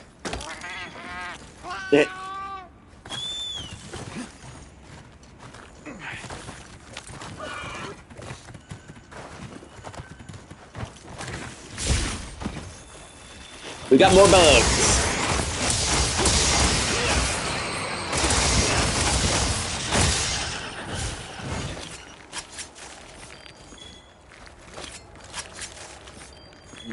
Bugs everywhere. Fortunately, everything is weak to dual blades.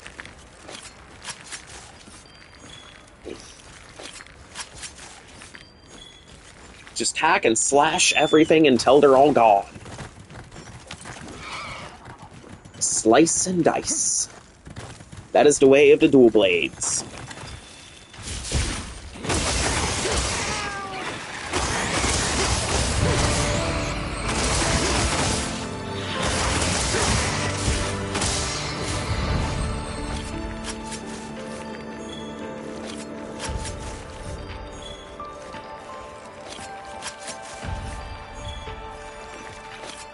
Oh, he's good.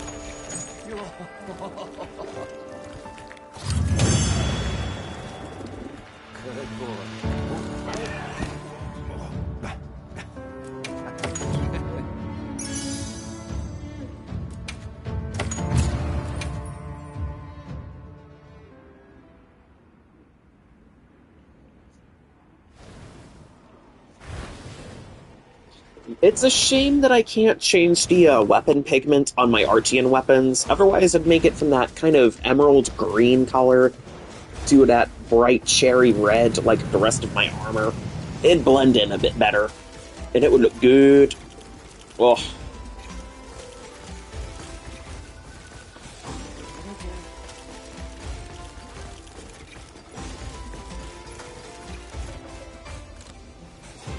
No, you sadly can't change the color of your weapons, but you can change the color of your armor once you're in high rank.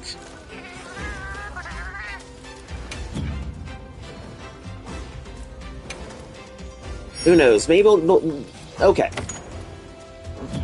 Back in Rise, they did give us something called Rampage weapons, and we were able to change their color scheme, but the Rampage weapons were unfortunately abandoned. So, yeah, the only weapons that you could change their color on got abandoned as of Sunbreak because they went obsolete. So nobody was going around running around with Rampage weapons that they had colored. So, that's like the only instance. And we have not seen that in Wilds yet. We have not seen such a mechanic return. You have any requests?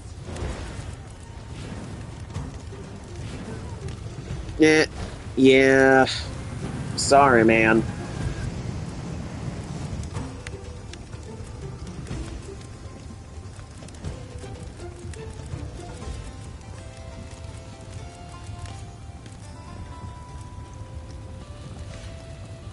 Should I begin? Watch this. Lend me a hand. Good. All right.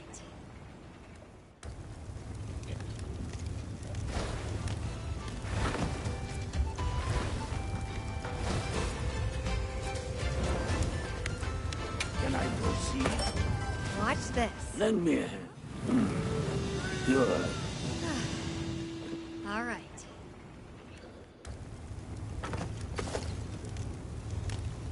Ooh, White Flame. That's not too bad.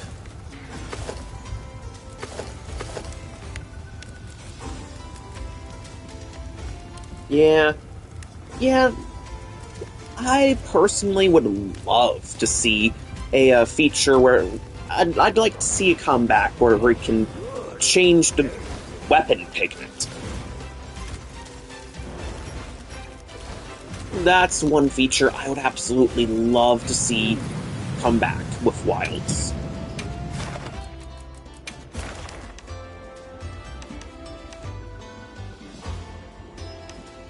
Yep. Ooh, Wounded Hollow, triple Quemetris mission.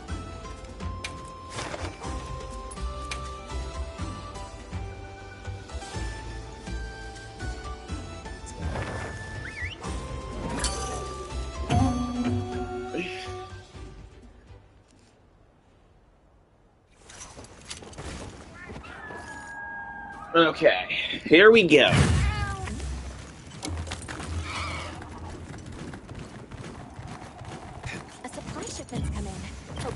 Okay, so I'm not running the element that I want. Well, now I am. I've got water weapons, so Quemetris is officially cooked. Yeah! Overdrive!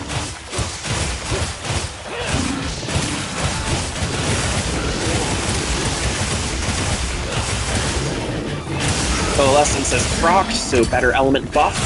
Agitator has procced, so raw attack and critical hit. Oh, this is brutal.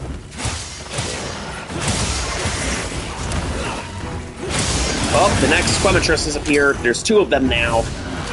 I mean, this one's on death's door, so it kind of makes sense that they'd send the other one. Oh, and it's dead.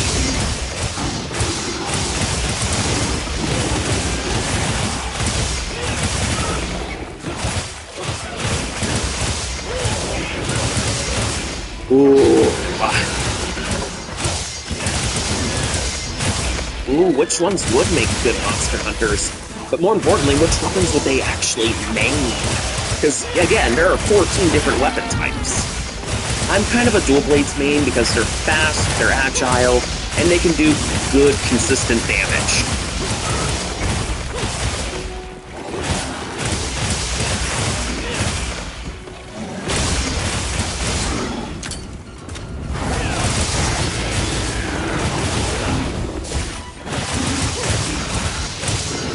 Oh man, this one's huge!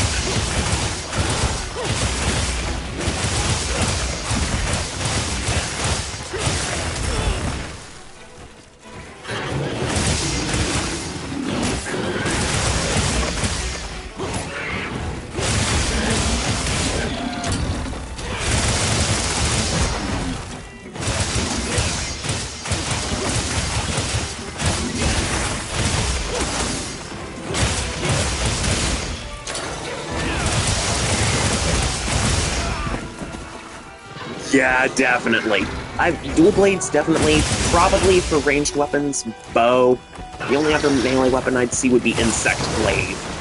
Remind me to show you Insect Blade.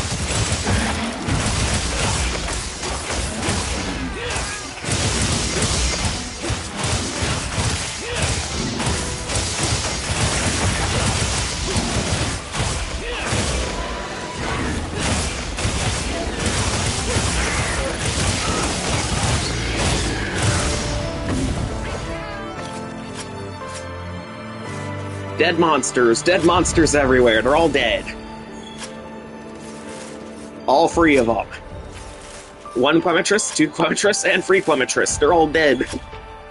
Oh, well they don't have a chainsaw weapon, but one of these Switch Axe models at least does have a chainsaw-like look to it. And in older titles, there was a dual blades model called Twin Chainsaws, so if there's any consolation. So in a way that there are weapon models that resemble chainsaws. Alright, let me show you the weapon that I'm referring to.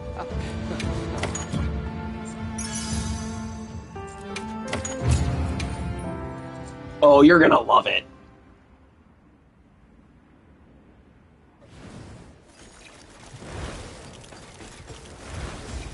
Right, let me show you this big Switch Axe that resembles a chainsaw.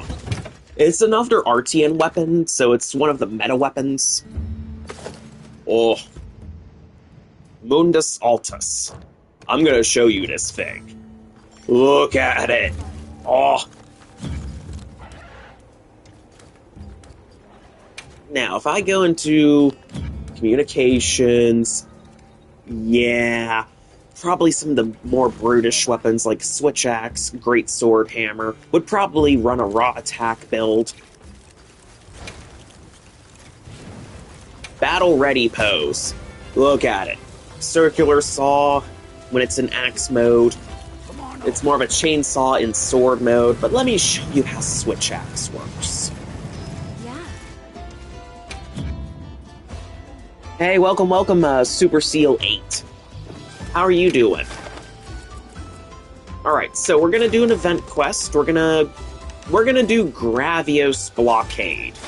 We're gonna beat up a tempered Gravios with this big Switch Axe.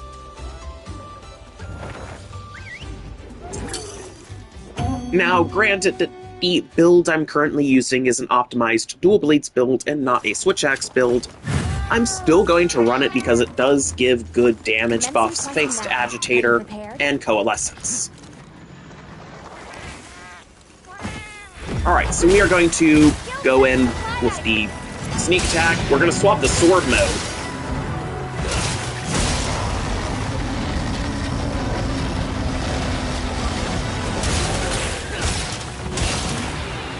Dodge out of the way.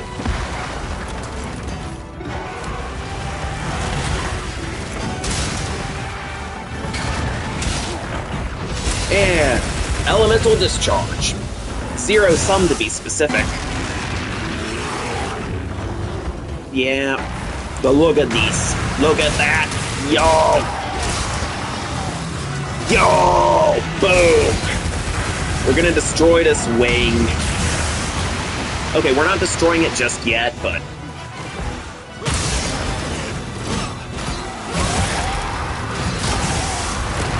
And here it comes, full release.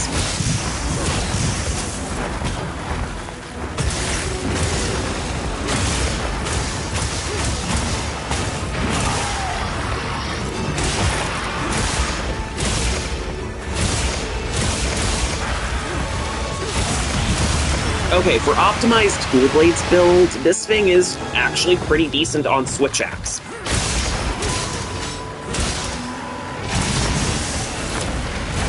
And full release again.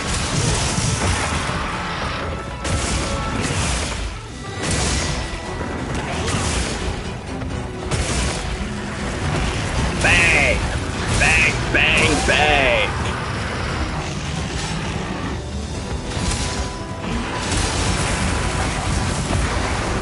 Yeah, switch axe is actually a slower, bulkier weapon. Axe mode, you do get some decent mobility. Sword mode, you go slower because it's the heavier hitting damage mode because... Alright, so how the switch axe works, it's a file-based weapon. That gauge there is your file. You use axe mode to build up your file. So you want to use specific combat. To get the power axe mode, then you swap to sword mode, that's when you run your elemental files. See, look, the yellow gauge there, that's running out with every attack that I use in the sword mode, but I can build that back up by swapping to axe mode. Now that red gauge there for the sword fills up with every attack I land in sword mode. And once it's full, I can unleash some very powerful elemental attacks like the Zero Sum Discharge and the Full Release Elemental Discharge.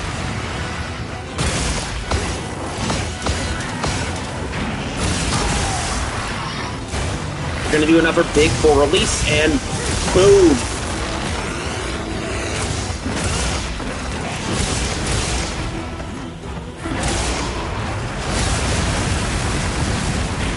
Yeah, you'd probably like switch axe. It's a popular weapon. It can do some very serious damage.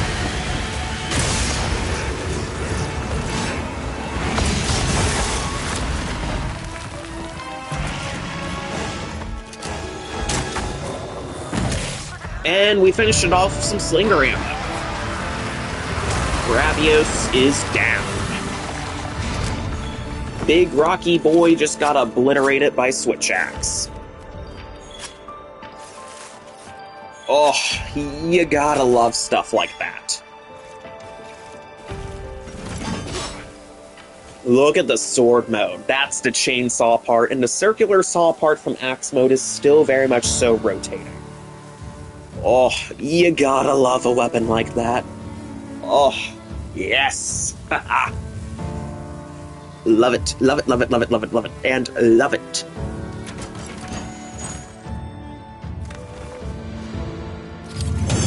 Now I am gonna take one last little bathroom break, and I'll show you guys the insect glaive before I go.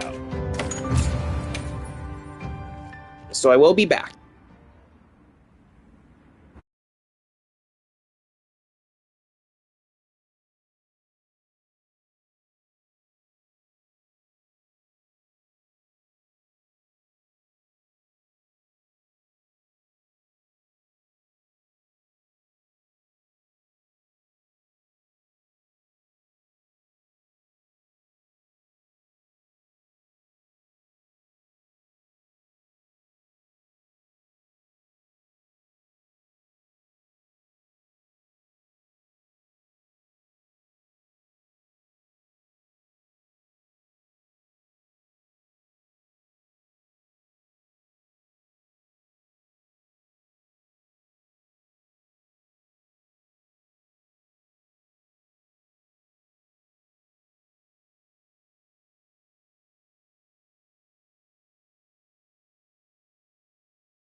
Alright everybody, I'm back. So, I'm gonna show you guys the insect glaive and what it can do.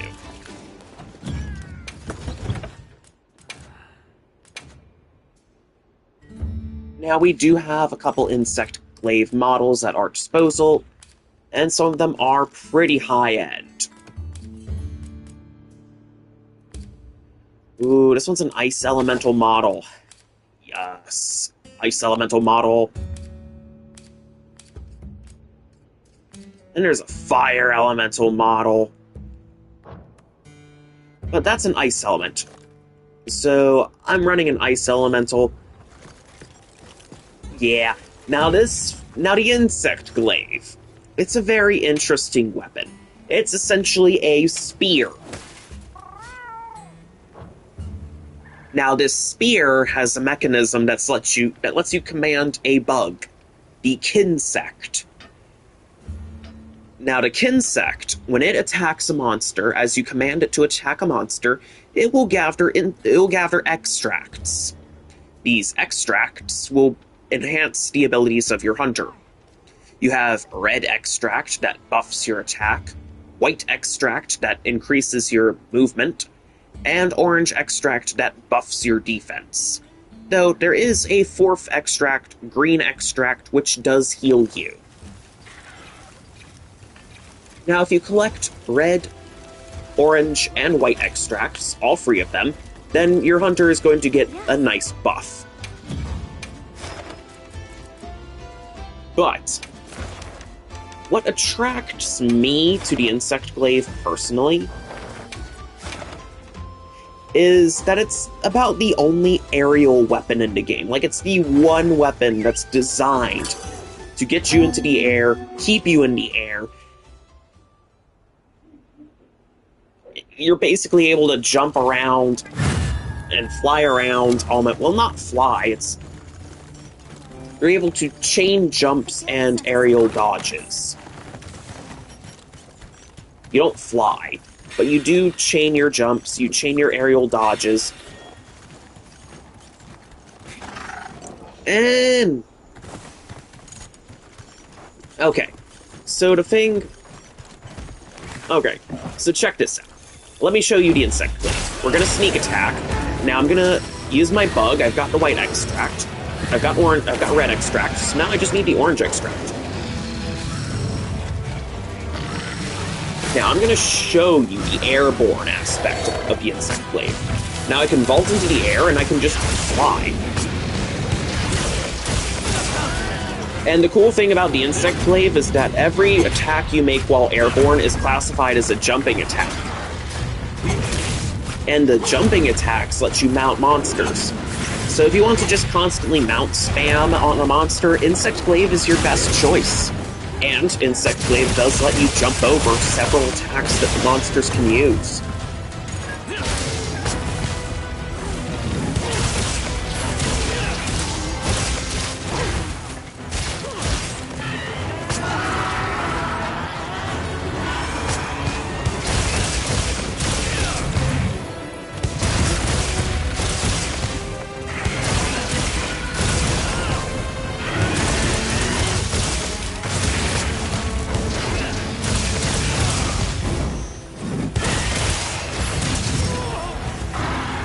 Look at that spear.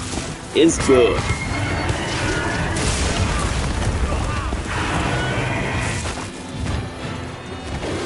You got a spear, you can just fly around and attack everything. If you want to stay in the air, this is your weapon. If you don't like your feet on the ground and you just want to jump or spam and have that aerial supremacy, Insect Glaive. Insect Glaive is your weapon.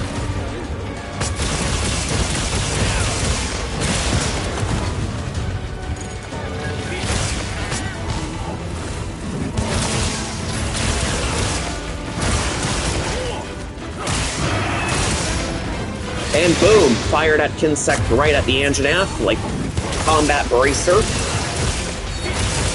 It's like a rocket punch almost.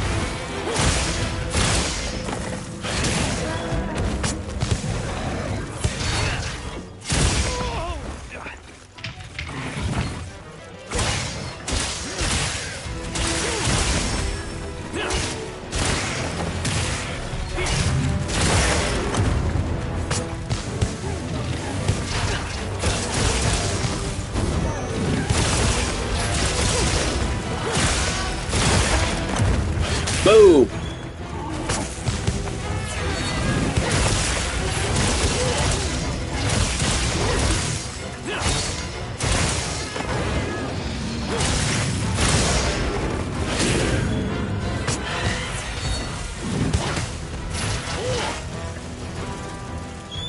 See, I love the Insect Glaive. It's a nice aerial weapon. I use it a lot because it's another very mobile weapon, keeps me in the air.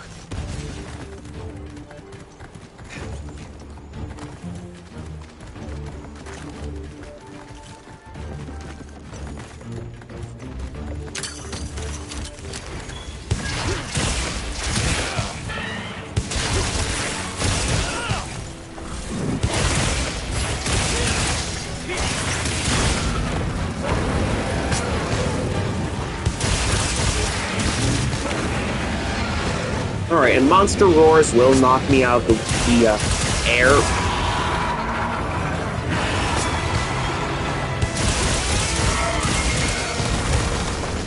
Well, hey, we're thinking... Well, what do you know? Great minds think alike. I actually have a similar idea.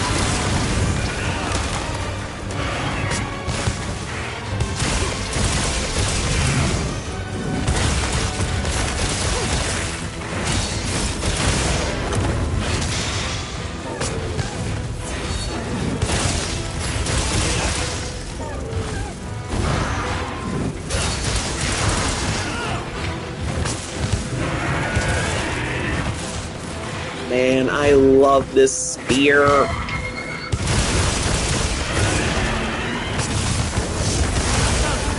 And mount again, look at that. That is disgusting how I'm just able to mount spam.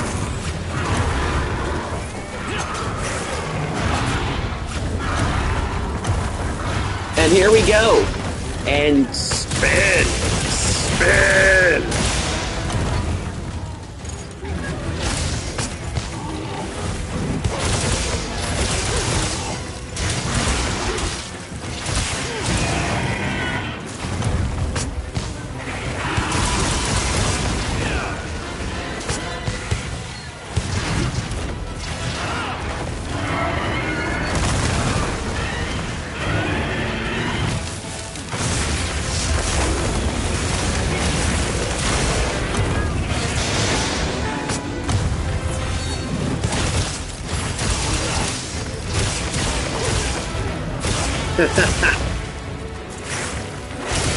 That's a pretty cool idea.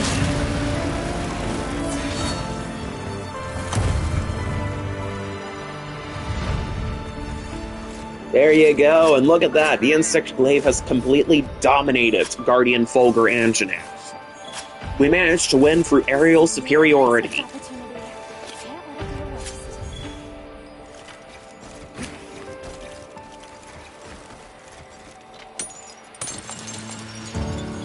Why fight on the ground when you can take to the skies?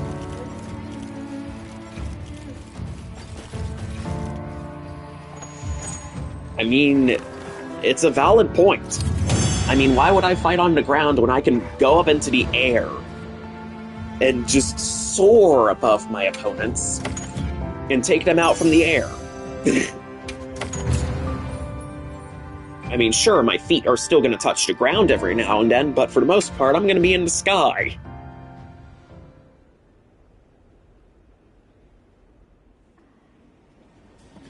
Alright, it's getting kinda late. I don't normally make a habit of streaming to 10 o'clock, but today's been a good day. I managed to get some good farming done, managed to hunt with one of my squad mates. Oh, I want to thank everybody who showed up today. Managed to have a very good time. Now, if you guys like this show tonight and you want to see more of what I'm doing, please consider hitting that subscribe button so you'll get notifications for when I next go live here on YouTube, or put out some new content like some YouTube shorts, or maybe some pre-recorded stuff. I do Monster Hunter Rise, I do a lot of Armored Core 6 stuff as well, so if you like that, then you'll definitely love this channel. Alright, I'm not sure when I'm next going live on YouTube. I might go live next week with some more Monster Hunter Wilds, or I might continue Armored Core 6 campaign for you guys, because that was another series that I did start. Alright, now I'm probably going to be going live on Twitch for Tuesday and Wednesday with Elden Ring, so for those of you who follow me on Twitch, that's where I'll be. Now, thank you all so much for watching if you watched until the end. This is Unit 102 Alpha, signing off. Y'all have a good night. Thank you so much for watching. I'll see you next time.